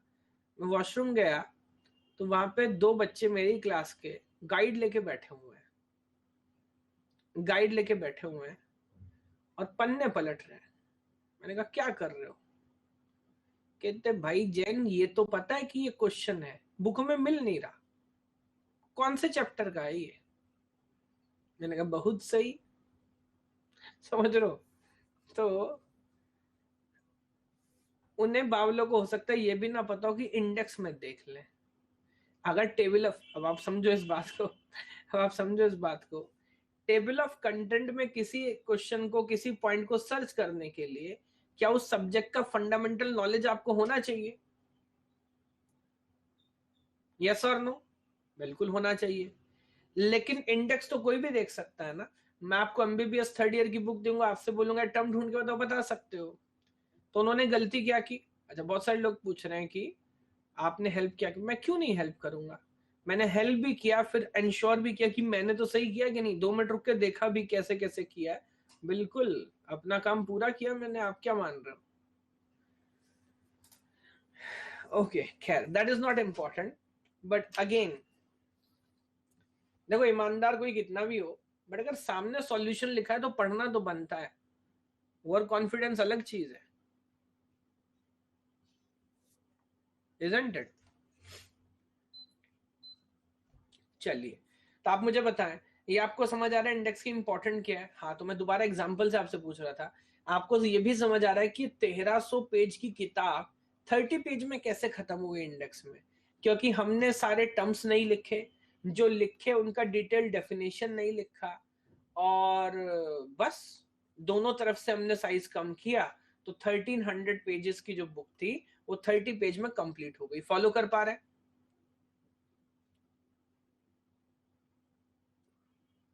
ठीक है, ठीक है। तो ऊपर मैंने यही लिखा है कि इंडेक्सिंग जो है, क्या वो एक प्राइमरी मेथड है या ऑक्सिलरी मेथड है, सेकेंडरी मेथड है, एडिशनल मेथड है?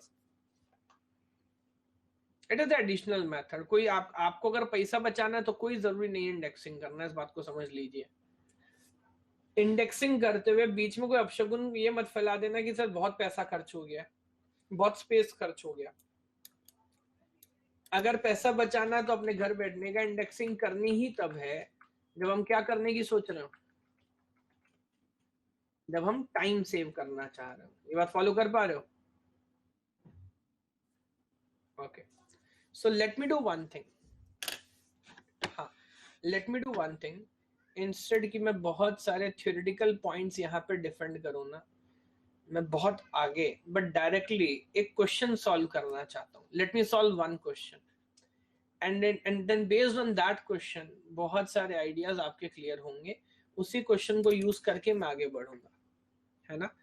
जरा एक क्वेश्चन पढ़िए, देखिए एक बार क्या लिखा हुआ है, मुझे बताइए।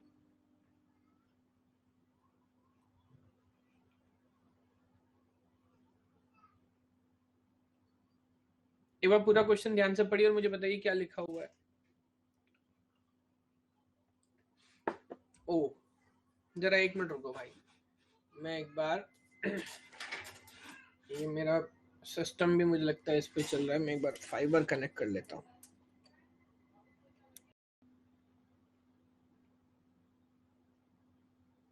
ओके,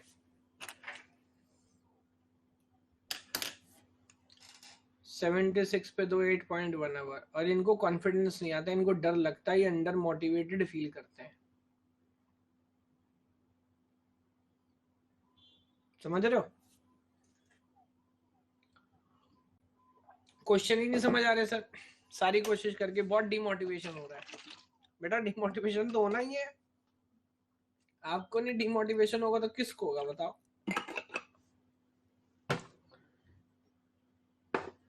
ए भगवान, विनाश काले विपरीत बुद्धि, 7th ambulance till class start. हाँ 7th क्या भाई, यहाँ बहुत बुरा हाल है।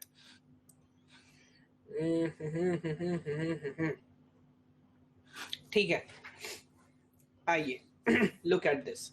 Suppose we have a ordered file with records with record sorted r is equals to stored r is equals to 30,000. एक फाइल है, look at this, this is a file, और इसके अंदर ऑब्वियसली बहुत सारे रिकॉर्ड्स। अच्छा रिकॉर्ड मतलब क्या होता है? What is record? रिकॉर्ड मतलब टपल, रिकॉर्ड मतलब टपल, yes.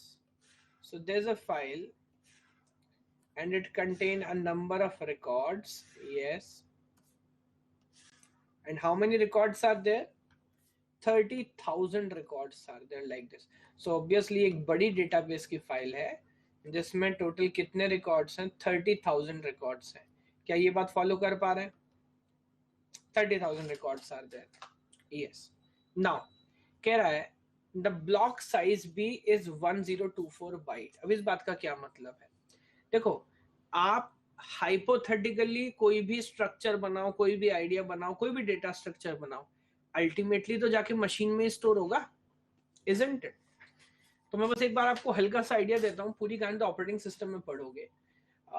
आमतौर पे जो हमारी सेकेंडरी मेमोरी होती है, that is a circular magnetic disk. Do you know that?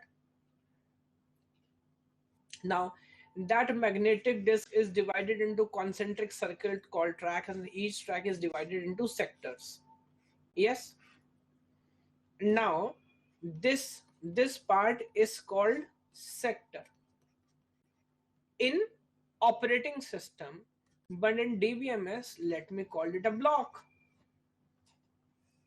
ये बात फॉलो कर पा रहे हो क्या? तो ऑपरेटिंग सिस्टम में मैं इसको सेक्टर बोलता हूं, बट इधर मैं इसको बोलता हूं डिस्क ब्लॉक। यहां तो इसने ब्लॉक लिखा, पूरा शब्द होता है डिस्क ब्लॉक। हाँ, क्या बोलूंगा? ब्लॉक। तो अब ये बोल रहा है कि जो सिस्टम है उसमें जो ब्लॉक साइज है वो है 1024 बाइट। ये बात फॉलो कर पा रहा है जो ये बोल रहा है? तो अब मैं बस बोलना ये चाह रहा हूं कि भाई साहब ये अपने हिसाब से कुछ भी कहीं भी स्टोर कर सकें या करते रहें, बट ऑब्वियसली ये जो फाइल है it may have been spanning, एक से ज्यादा ब्लॉक में जा रही होगी। और अब ये जो ब्लू कलर के डब्बे में बना रहा हूं, मैं रिप्रेजेंट करने की कोशिश कर रहा हूं जो ब्लॉक्स इसने एक्वायर किए हैं। अब इस आइडिया को हटा देता हूं, बस आपको फिजिकली विजुअलाइज कराना था। आपका डेटा सेट बड़ा है छोटा है कैसा अपने को फर्क नहीं पड़ता, ये ब्लॉक्स हैं जिसके अंदर आपका फाइल स्टोर हो रहा होगा। ये बात समझ आ रही है क्या?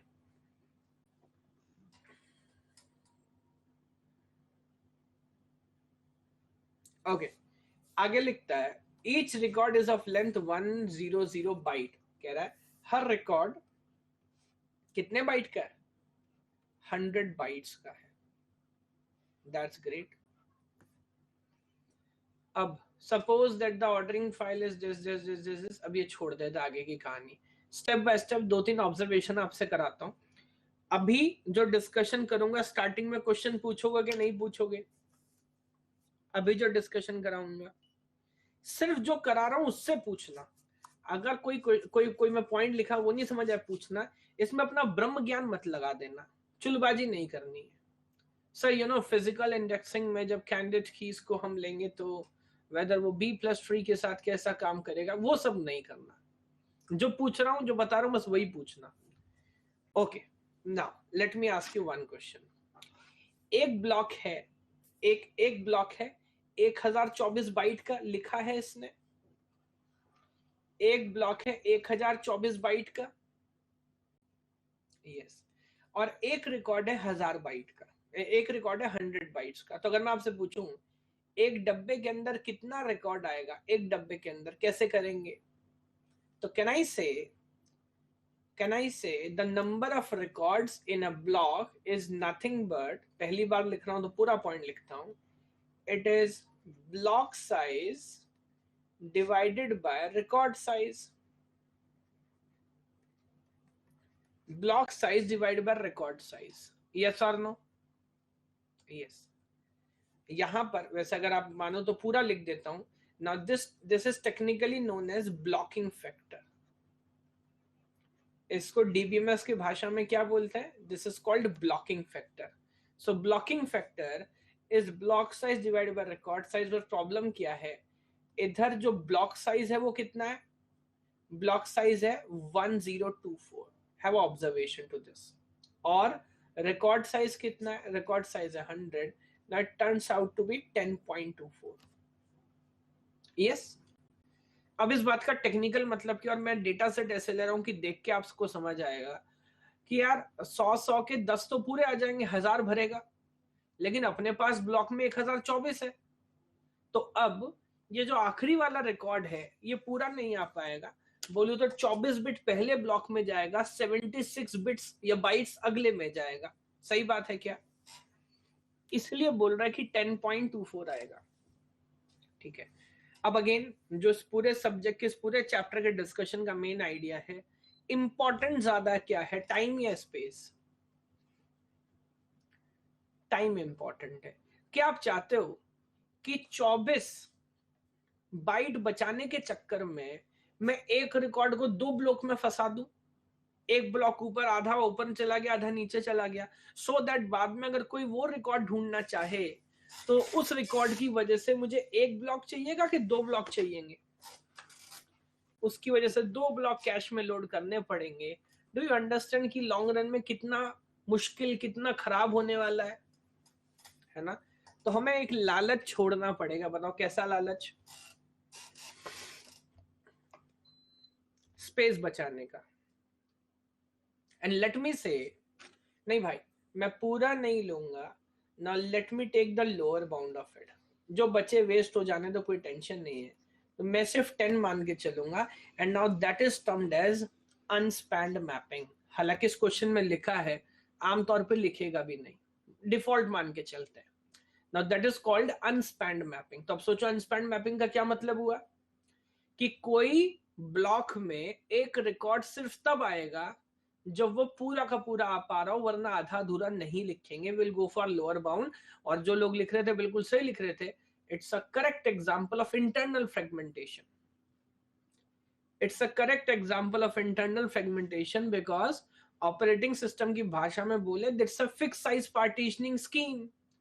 फिक्स साइज पार्टीशन किया जा रहा है क्योंकि आपने ब्लॉक साइज बनाते हुए हमसे तो पूछा नहीं, तो आपने अपने हिसाब से ब्लॉक बनाया। अब अगर मैं उस ब्लॉक को पूरा नहीं भर पा रहा तो कोई प्रॉब्लम नहीं है, थोड़ा स्पेस वेस्ट हो जाएगा। क्या ये बात फॉलो कर पा रहे हैं सब लोग? ठीक है। तो एक बात तो समझ आई कि एक डब्बे के अंदर 10.24 नहीं, एक डब्बे के अंदर सिर्फ 10 रिकॉर्ड ही आएंगे। यहां तक का डिस्कशन क्लियर है? एक डब्बे के अंदर 10 रिकॉर्ड। अब मेरे पास कितने रिकॉर्ड है? मेरे पास तो भाई साहब 30,000 रिकॉर्ड है। यस। तो now if I ask you number of, आज मुझे पता नहीं क्या हो रहा, मैं क्यों लिख रहा हूं, वैसे मैं लिखता नहीं हूं कभी, but number of main file blocks अगर मैं आपसे पूछ लूं तो number of main file blocks कितने होंगे मुझे बताओ? So total number of records are 30,000। एक डब्बे में आता है 10, बल्कि मुझे ऐसे लिखना चाहिए, मुझे ऐसे लिखना चाहिए, number of main file block is total number of record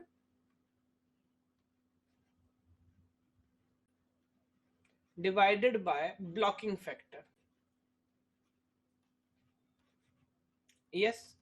और अब मैं बोल सकता हूं now that is 30,000 divided by how much? 30,000 divided by 10। अच्छा यहां जरूरत नहीं पड़ी, अदरवाइज यस। यस। अगर आपने कोई ब्लॉक आधा भी भर दिया तो पूरा ही लीजिएगा ना, आधा तो ले नहीं सकते, तो जरूरत नहीं है। बट अगर पढ़ती तो मैं अपर बाउंड ही लिया होता।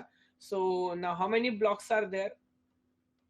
3000। नाउ सी अभी तक, यस, मेरी बेइज्जती करने के लिए धन्यवाद। जैसे कोविड टाइम में देखिए डॉक्टर ही काम आते हैं। आने वाले टाइम में बहुत जल्दी मैं डॉक्टर बनूंगा। Very soon I will become doctor. बताओ क्या मेरी स्ट्रेटेजी है डॉक्टर बनने की?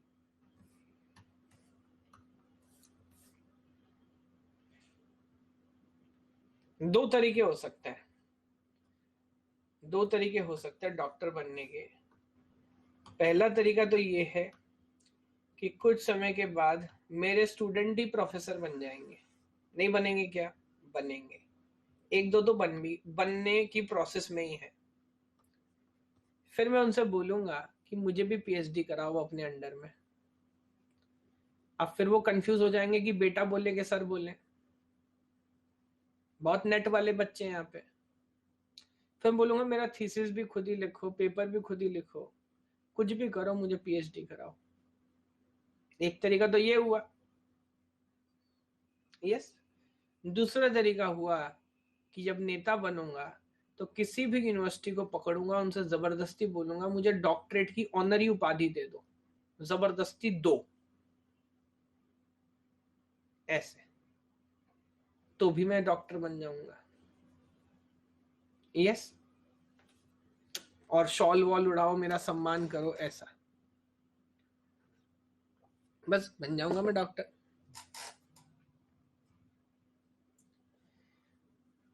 यस, फिल्म स्टार्स को मिलती है, लालू यादव को मिल गई है, तो किसी को भी मिल सकती, मुझे मिल जाएगी, इसमें क्या बड़ा काम है? नहीं।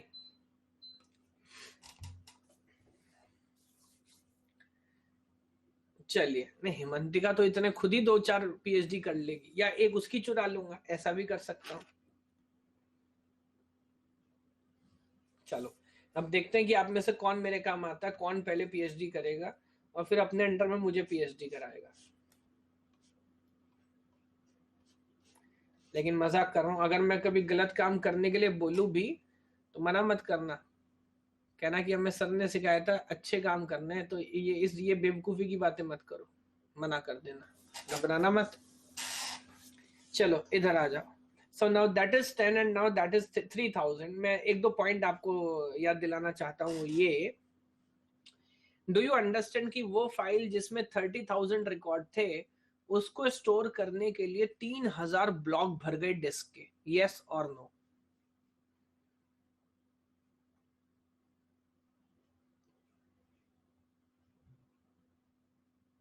यस।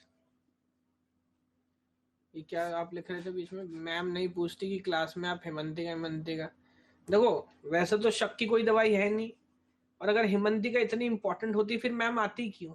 ये भी तो सोचने वाली बात है, नहीं? Isn't it common sense? देखो, इतना तो आप मान लो, अगर मैं चाहता तो हिमंतिका मैम बन जाती कि नहीं बन जाती? क्या क्या बुलवा रहे हो खैर मुझसे आप।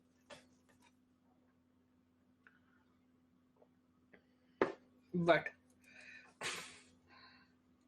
तो छोड़ दो ये सब बातें। चलिए इधर आ जाइए। तो मैं आपसे क्या बोल रहा हूं, जो नए बच्चे में वो पूछ रहे कि हिमंतिका क्या है, तो भाई ये तो कुछ ऐसे कैरेक्टर है, हिमंतिका, अंशुल, ये बताइए, मेरी जाती जिंदगी कैरेक्टर भी यहाँ पे पॉपुलर हो गए हैं। इनके ऊपर कॉमिक्स बनाऊंगा मैं एक, उन सब में सारे कैरेक्टर रखूंगा, मजा आएगा। चलिए जरा इधर आ जाइए दोबारा, मुझे खत्म करने दीजिए। मुझे बताइए, डू यू अंडरस्टैंड कि एक फाइल जिसमें 30,000, ये मैं इसलिए बड़े आराम आराम से एक एक बात आपको समझा रहा हूँ कि इंडेक्सिंग ज्यादातर लोग ना थ्योरेटिकल पढ़ा देते हैं, जब तक उसको न्यूमेरिकली एनालाइज नहीं करोगे तब तक फील नहीं आना उसका, है ना?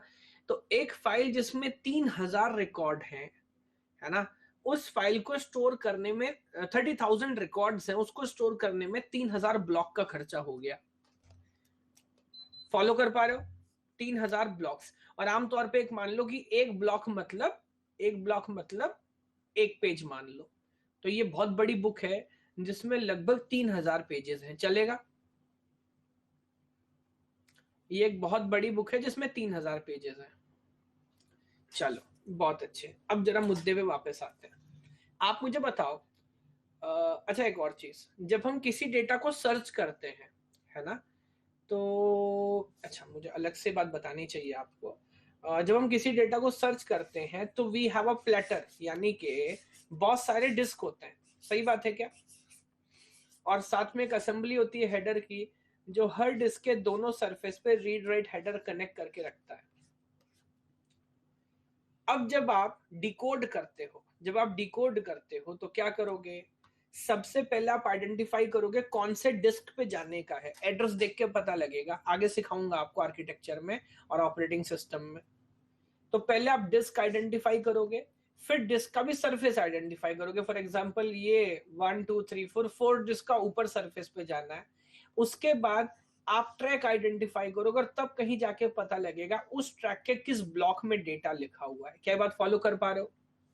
तो अगर मैं सिस्टमेटिक तरीके से पूछूं, और इसमें कोई मैं बड़ा चढ़ा के नहीं बोल रहा, एग्जैक्टली सेम आर्किटेक्चर आपके कंप्यूटर में भी, आपके लैपटॉप में भी यूज हो रहा है। Step number 1, you identify the correct disk. Step number 2, you identify the correct surface of the disk. Step number 3, you identify the correct track. And step number 4, then you identify the block. And step number 5, then you search the data within the block. वो भी तो ढूंढना है block में कहाँ रखा हुआ है। लेकिन अब अगर ये पूरी कहानी आपको समझ आ रही है, तो मैं आपसे एक बात पूछना चाहता हूं। एक बार अगर सही ब्लॉक तक आप पहुंच गए, तो उस ब्लॉक के अंदर डेटा ढूंढना क्या बहुत बड़ी बात है क्या? नहीं। मुश्किल क्या है, सही ब्लॉक तक पहुंचना या ब्लॉक के अंदर डेटा सर्च करना? ब्लॉक तक पहुंचना। एक बार सही ब्लॉक तक पहुंच गए तो डेटा तो उस ब्लॉक के अंदर हम ढूंढ निकालेंगे, ब्लॉक की कोई खास बड़ी कैपेसिटी होती नहीं है। तो अब मैं एक काम करूंगा, मैं जब भी आपसे सर्च की बात करूंगा ना, तो मैं ब्लॉक सर्च में बात करूंगा, एलिमेंट में बात नहीं करूंगा। ये इंपॉर्टेंट बात है। डेटाबेस में जब भी बात होती है, हमेशा होती है how many block search are required, how many block access are required. आप क्वेश्चन पढ़िएगा कभी, ब्लॉक की टर्म्स में बात होती है। वो क्यों? क्योंकि हम ये मानते हैं कि भाई साहब ब्लॉक तक पहुंच गए तो उसके अंदर ढूंढना कोई बहुत बड़ा मसला नहीं है। क्या ये बात फॉलो कर पा रहे हैं? यस, ठीक है। तो अब जरा ये ऑब्जर्वेशन देखिए और मुझे बताइए, how many blocks I have? 3000 blocks, isn't it? अब अगर इस फाइल पे मैं आपसे बोलूंगी यार जरा ये डेटा सेट है, और मान लो अब यहाँ पे, अब देखो जैसे इसने लिखा, अब आगे बढ़ता हूं, एक साथ सारी बात करूंगा तो कंफ्यूजन होगा। मान लो कि यहाँ पर एक कॉलम है, and to make it simple, let me say this is student roll number, yes, and let me also say that this main file is sorted. दोनों चीज बता रहा हूं कि मेन फाइल कैसा, सॉर्टेड भी है, and this is roll number, and this is 9 byte long. ये जो आपका रोल नंबर फील्ड है कितने बाइट लॉन्ग है? 9 बाइट। भूलिएगा मत टोटल रिकॉर्ड कितने का था? 100 बाइट का। टोटल रिकॉर्ड 100 बाइट का था, रोल नंबर कॉलम जो है वो 9 बाइट का हो गया। खैर वो अलग बात है। मैं आपसे एक बात पूछ रहा हूँ, अगर मैं आपसे बोलूंगा कि यार जरा रोल नंबर 24,532 ये ढूंढ के निकालो किस ब्लॉक में, कैसे करोगे?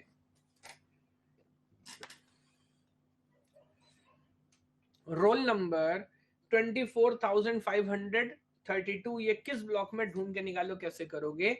हाँ, तो बस मुझे इसी टर्म्स में जवाब दो, बाइनरी सर्च करोगे या लीनियर सर्च करोगे, ये बता दो बस। बाइनरी करोगे कि लीनियर करोगे? बाइनरी करोगे ना, ये बात फॉलो कर पा रहे सब लोग? क्योंकि मैं बोल रहा हूं कि डेटा सॉर्टेड है, तो सॉर्टेड है तो सारा ढूंढने का तो जरूरत नहीं है, यू नो। कहीं पर बीच में जाओ सर्च करो, और फिर अगर छोटा है तो अपर हाफ सर्च करना है, बड़ा है तो लोअर हाफ सर्च करना, और यही पैटर्न रिपीट करते जाना है। और जैसा सुदीप भाई बोल रहे हैं, आप ये समझ आ रहा है कि total number of block search कितने लगेंगे? Now can I write log base two 3000? Can I write log base two 3000? Yes. और क्योंकि ब्लॉक सर्च है तो डेसिमल में नहीं हो सकता, आप 2.3 भी लिखेंगे तो मैं तो अपर बाउंड ही मान के चलूंगा। यस। तो नाउ क्या वैल्यू आएगा ये भाई? ये क्या वैल्यू आएगा? 2 raised to power 10 is 1024, 2 raised to power 2 is 2048, 2 raised to power 12 is 4096. It will be coming something like 11 point something something, but after upper bound it will be 12. अब इस बात को समझ लो, इसका मतलब क्या हुआ? इसका मतलब हुआ कि अगर मैं अभी तक मैंने इंडेक्सिंग का नाम लिया क्या, इंडेक्सिंग का नहीं, प्रॉब्लम को न्यूमेरिकली समझने की कोशिश कर रहे हैं। तो इस बात का मतलब हुआ कि अगर ये पूरा आइडिया आपको अच्छे से फॉलो करना हो तो even in the worst case scenario 12 access के बाद तो आप सही डिजायर्ड लोकेशन तक पहुंच ही जाओगे, यस और no. After 12 block access you will be there at the correct block, जहां पे आपको ये 24,532 रोल नंबर वाला स्टूडेंट मिल जाएगा। फॉलो कर पा रहे हैं? 0.24 कहाँ स्टोर होगा, ईशांत पूछ रहे हैं।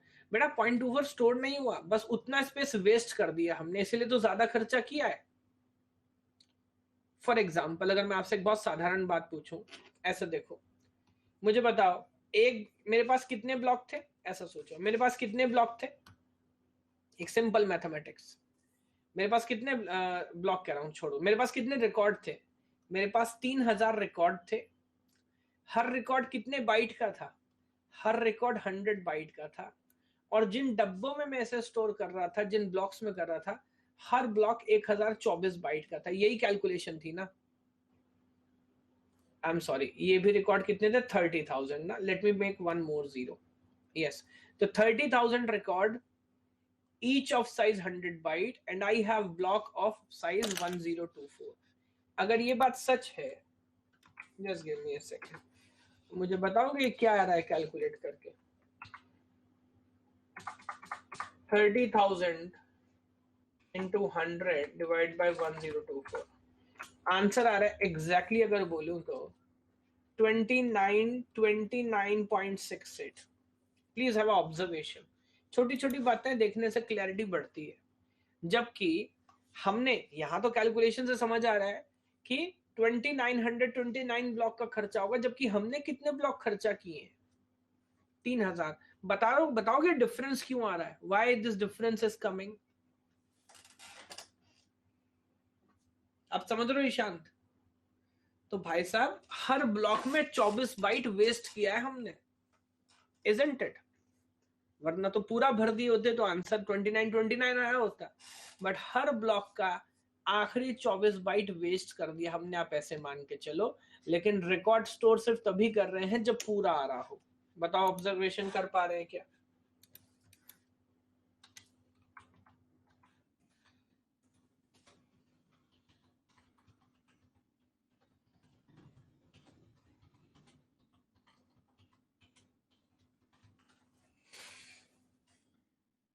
फॉलो कर पा रहे हैं सब लोग? ठीक है,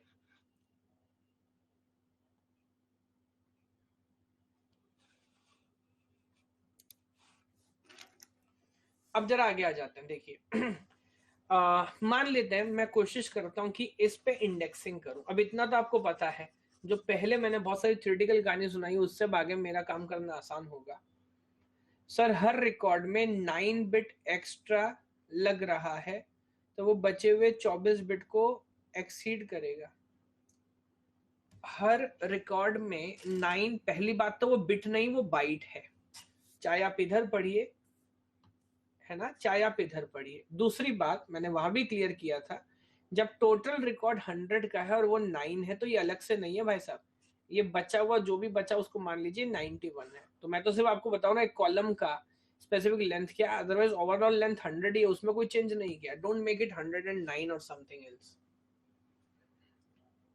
ऋतिक ओके,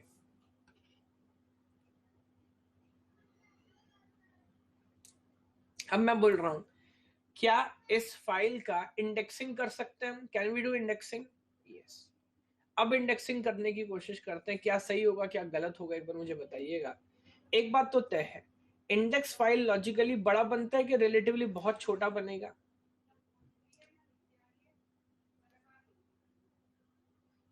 वेरी गुड। तो इंडेक्स फाइल की एप्लीकेबिलिटी ये है कि वो छोटा होना चाहिए। Very good. तो अब जरा एक आइडिया मैं आपसे पूछता हूँ। ऑब्वियसली मान लीजिए फिलहाल रोल नंबर जो की कह के यहाँ पर लिखा, उसको तो मैं लूंगा ही लूंगा जिस बेस पे सर्च होगा। तो एक तो मैं लिख लेता हूँ रोल नंबर, बाद में इसको जनरलाइज करके कैसे बुलाएंगे वो देख लेंगे, but let me say roll number will be there. और साथ में क्या होना चाहिए, पॉइंटर होना चाहिए जो मुझे एग्जैक्ट मेन फाइल तक पहुंचाए। भाई इसका काम क्या है, पहुंचाना ही तो है। अच्छा अब आप मुझे एक बात बताओ, क्या इसने हमें पॉइंटर का साइज बताया है? हाँ, इस क्वेश्चन में बताया है कि पॉइंटर जो है वो 6 बाइट का है। तो इसका मतलब ये कॉलम तो 9 बाइट का हुआ और पॉइंटर हुआ कितने का, 6 बाइट का। फॉलो कर पा रहे हैं? Very good, very good. तो ओवरऑल जो लेंथ हो गया रिकॉर्ड का वो कितना हो गया, 15 हो गया। यहीं रुक के इसको एनालाइज कर लेता हूं। ये क्या हो रहा है, ये क्या चमत्कार है। मेन फाइल का जो रिकॉर्ड था वो 100 बाइट का था, लेकिन इंडेक्स फाइल का जो रिकॉर्ड है वो 15 बाइट का है। ऐसा कैसे हो रहा है, एक बार बताओगे?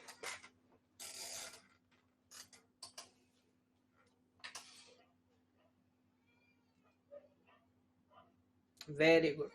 वही इंडेक्स की तरह क्या मैं किसी भी रोल नंबर का पूरा इंफॉर्मेशन यहां स्टोर कर रहा हूं क्या इंडेक्स फाइल में? क्या मैं किसी भी रोल नंबर का पूरा इंफॉर्मेशन स्टोर कर रहा हूं? नहीं कर रहा। यस, तो मैं तो सिर्फ रोल नंबर ही स्टोर कर रहा हूं। दैट इज द रीजन कि यहां पर मेरा कम स्पेस में काम हो रहा है। क्या ये पॉइंट फॉलो कर पा रहे हैं?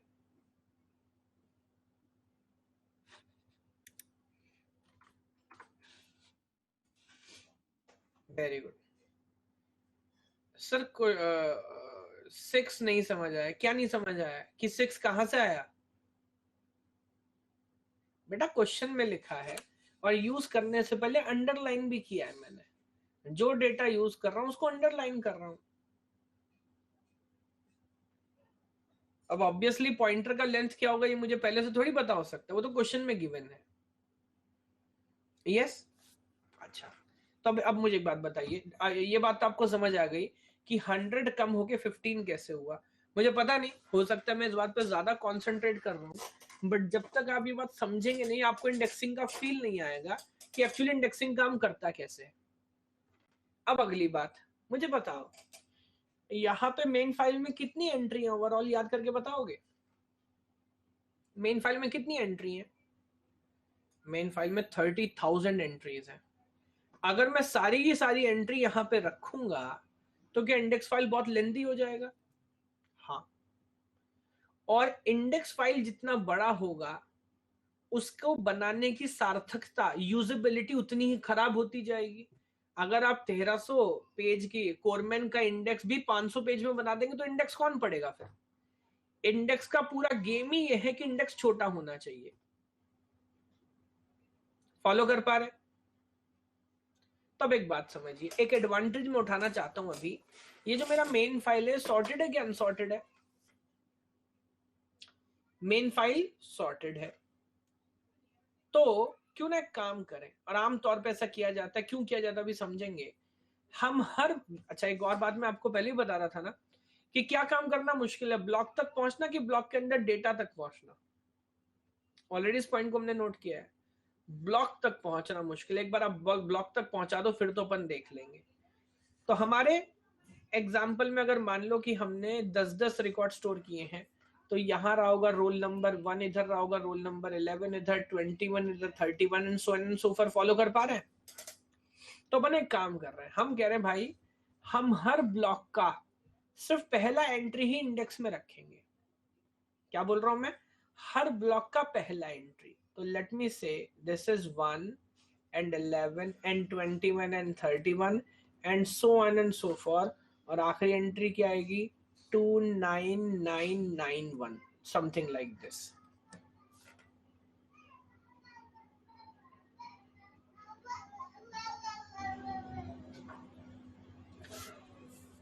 क्या यहां तक का डिस्कशन फॉलो कर पा रहे हैं क्या? किस तरह से हमारा ऑब्जर्वेशन चल रहा है? अच्छा तो फिर मुझे एक बात बताओगे, ऐसा करने से मेरे जो नंबर ऑफ एंट्रीज है वो 30,000 ही रहेंगे या they will get reduce down to 3,000 only? They will get reduce down to 3,000 only. Very good. और अभी मैं क्या कर रहा हूं, सही बात है, number of blocks in the main file number of blocks in the main file is the number of entries in the index file, क्योंकि हर ब्लॉक के लिए एक एंट्री है. Number of block in the main file is the number of entries in the index file. अच्छा, अब जो calculation मैंने main file के लिए किया हुआ है आपके सामने, सेम कैलकुलेशन मैं रिपीट करूंगा किसके लिए, इंडेक्स फाइल के लिए भी. और जरा देखते हैं क्या डेटा सेम रहेगा, क्या डेटा चेंज होगा. मान लीजिए, let me go one by one. इस बार पूरी डेफिनेशन नहीं लिख रहा क्योंकि आपको पता है. मुझे बताओगे इस बार ब्लॉकिंग फैक्टर सेम रहेगा कि चेंज होगा? Let's see. तो पहले आप मुझे बताओ, क्या ब्लॉक का साइज फाइल का प्रॉपर्टी है या सिस्टम का प्रॉपर्टी है? Block size,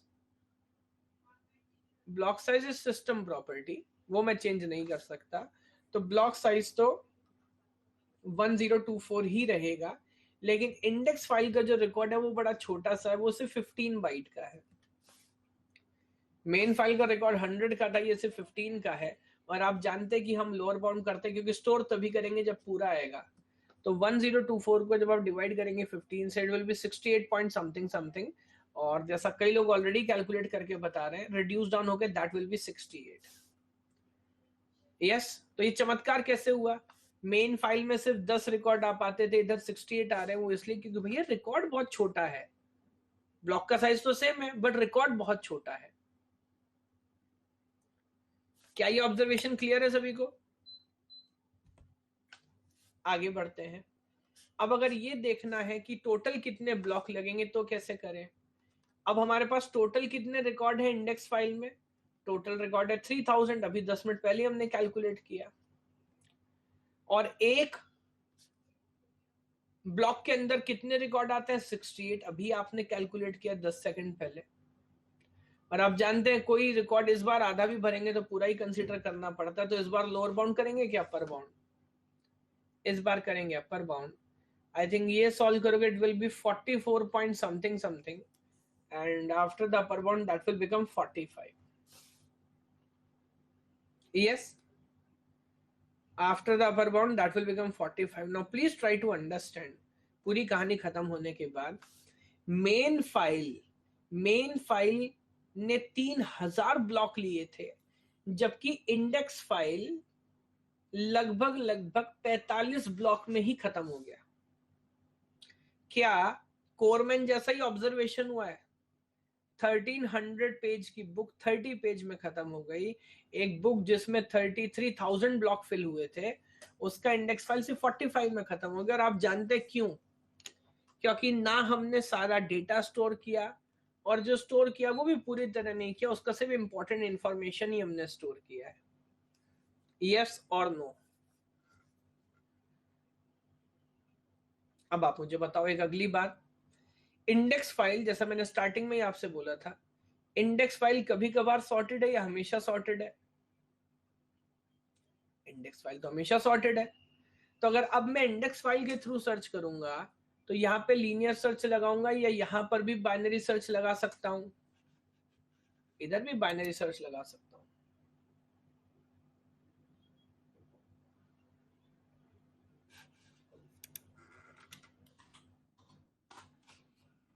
very good. तो अगर ऐसा है तो मुझे बताओ, जब 45 पर लॉग लगाएंगे और अपर बाउंड करेंगे, now 2 raised to power 5 is 32, 2 raised to power 6 is 64, it will be 5 point something something, so it will get 6.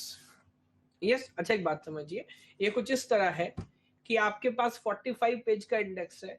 Binary search करके 6 एक्सेस करने के बाद, after doing 6 access, give me a second, after doing 6 access आप उस block में पहुंच गए जिस ब्लॉक में एक्चुअल रिकॉर्ड है. यस और नो? यस. बट आप ये बात समझ पा रहे हैं कि अभी आप इंडेक्स पे ही हैं. जब इंडेक्स से आपको पॉइंटर मिलेगा, पेज नंबर मिलेगा, वो आपको मेन फाइल पे पहुंचाएगा, तो +1 और करना पड़ेगा. ये बात समझ आ रही है क्या? +1 और करना पड़ेगा. सो जो total number of block search लगेंगे, even in the worst case, they'll not be 6, they'll be 6 + 1. So actually answer होना चाहिए 7.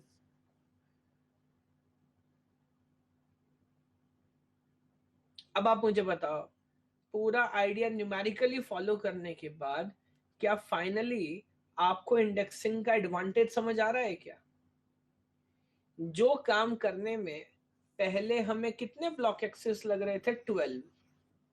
अब वही काम हम 7 में कर पा रहे हैं। क्या ये एक ऐसा इंप्रूवमेंट है जो कुछ इतना मजेदार नहीं, इट कैन बी इग्नोर्ड, या it's a considerable amount of improvement? लगभग आधे टाइम में कर दिया है।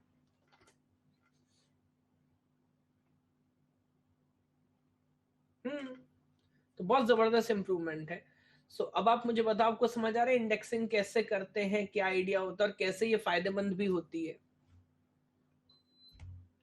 12 will also become 13। No, 12 will not become 13, क्योंकि जब मैं 12 पे काम कर रहा हूं तो मैं डायरेक्ट मेन फाइल पे ही कर रहा हूं। Please observe this point. जब मैंने पहली एनालिसिस की तो मैंने मेन फाइल पे ही काम किया, तो यहां पर ये एडिशनली +1 लेने की जरूरत नहीं थी मुझे। इधर है क्योंकि मैं इंडेक्स से मेन पर जाऊंगा using the pointer.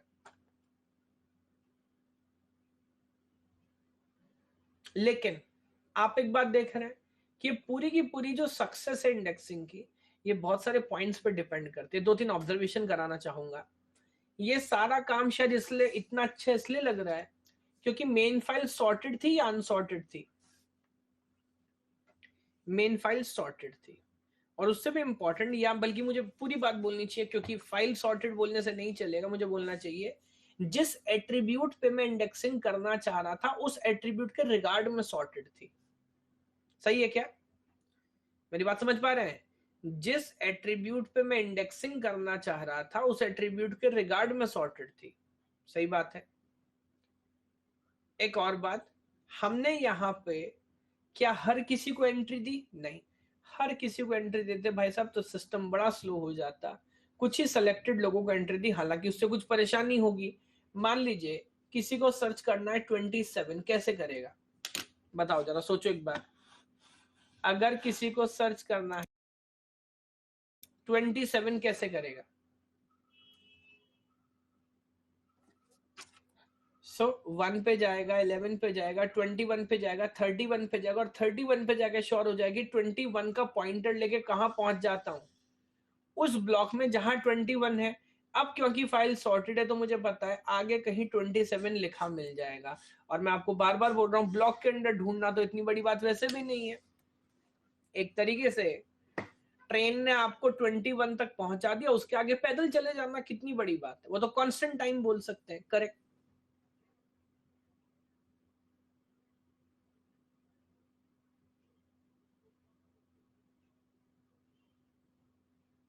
Very good, congratulation.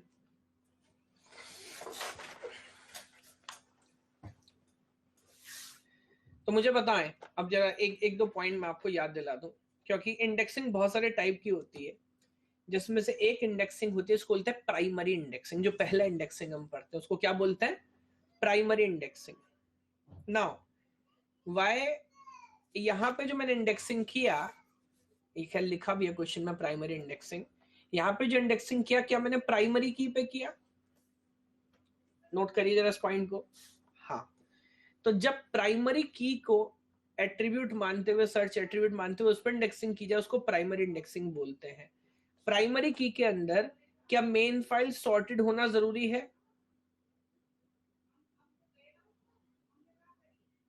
हाँ, always sorted. In case of primary indexing, how many entries will be there in the index file? Primary indexing के केस में इंडेक्स फाइल में कितनी एंट्री होंगी? That is the very good, very good, that is the number of block acquired by the main file. और 2-3 ideas हैं जिन्हें कल detail में डिस्कस करूंगा। जैसे फॉर एग्जांपल, दो तरह की इंडेक्सिंग हम पढ़ते हैं, स्पार्स इंडेक्सिंग और dense indexing. Sparse data structure, dense data structure, sparse matrix, dense matrix, ये शब्द आपने सुने होंगे कभी ना कभी। साधारण तौर पे बोल दूं तो इस बात का मतलब क्या है? अगर कहीं पे, हाउ शुड आई से, अगर कहीं पे डेटा बहुत ज्यादा है तो उसको स्पार्स बोलूंगा कि डेंस बोलूंगा? डेटा ज्यादा है तो उसको डेंस बोलूंगा, डेटा कम है तो स्पार्स बोलूंगा। अब यहां पर इस बात को कैसे ऑब्जर्व करते हैं मुझे बताओ। मैंने रोल नंबर, क्या हर रोल नंबर को मेन फाइल में एंट्री दिया, या सिर्फ कुछ सेलेक्टेड रोल नंबर को इंडेक्स फाइल में एंट्री दिया? ये बता दो जरा, क्या हर रोल नंबर को एंट्री दी या सिर्फ कुछ सेलेक्टेड रोल नंबर को एंट्री दी? सिर्फ कुछ सेलेक्टेड रोल नंबर को एंट्री दी, yes. So this becomes an example of sparse indexing और dense indexing. So this becomes example of sparse indexing. क्या ये बात फॉलो कर पा रहे हैं?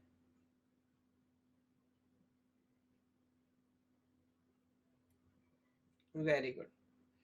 अच्छा, अगर ये मेन फाइल सॉर्टेड ना होती, एक छोटा सा ऑब्जर्वेशन करिए, अगर ये मेन फाइल सॉर्टेड ना होती तब भी क्या मैं ऐसा कर सकता था कि किसी को एंट्री दूं किसी को एंट्री ना दूं?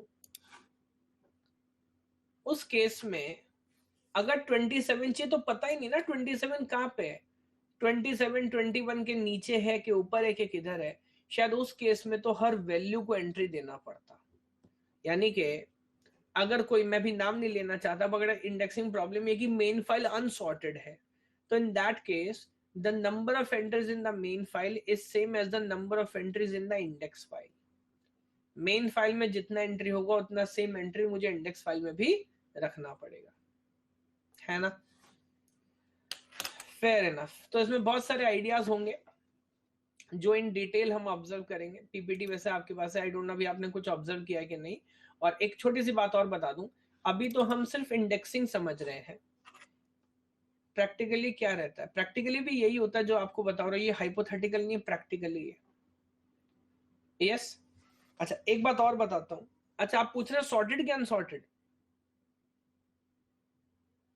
हाँ, नहीं तो अगेन समझो ना, दोनों रहता है। बिकॉज अब ये जो मेन टेबल है सॉर्टेड है कि अनसॉर्टेड है? रोल नंबर के हिसाब से देखोगे तो सॉर्टेड है, स्टूडेंट नेम या परसेंटेज या फादर नेम के हिसाब से देखोगे तो अनसॉर्टेड है, इजंट इट? तो दोनों रहता है, वो डिपेंड करता है। अभी आगे देखेंगे, बहुत सारी चीज एनालाइज करेंगे कि हम सर्च किस पे कर रहे हैं। तो बस मैं एक छोटी सी बात यहाँ बोलना चाह रहा था, वो ये कि ये जो इंडेक्स फाइल है ना, ये जो डेटा है, ये सॉर्टेड है कि अनसॉर्टेड है? ये सॉर्टेड है। कभी कभी इंडेक्स फाइल अपने आप में बहुत बड़ा हो जाता है, जिसके लिए अब हम कल आने वाली चीजों में we go for multi level indexing. तो दरअसल बी ट्रीज और बी प्लस ट्रीज वो स्पेशलाइज डेटा स्ट्रक्चर्स हैं जो इंडेक्स फाइल स्टोर करते हैं, but that is a multi level index file. अब वो धीरे धीरे कहानी जुड़ेगी तो चीजें समझ आएंगी, है ना? बाकी आज इतना ही रखते हैं, कल इसको कंटिन्यू करेंगे। आप सारे क्वेश्चन सॉल्व करो तो इसमें मजा आएगा आपको।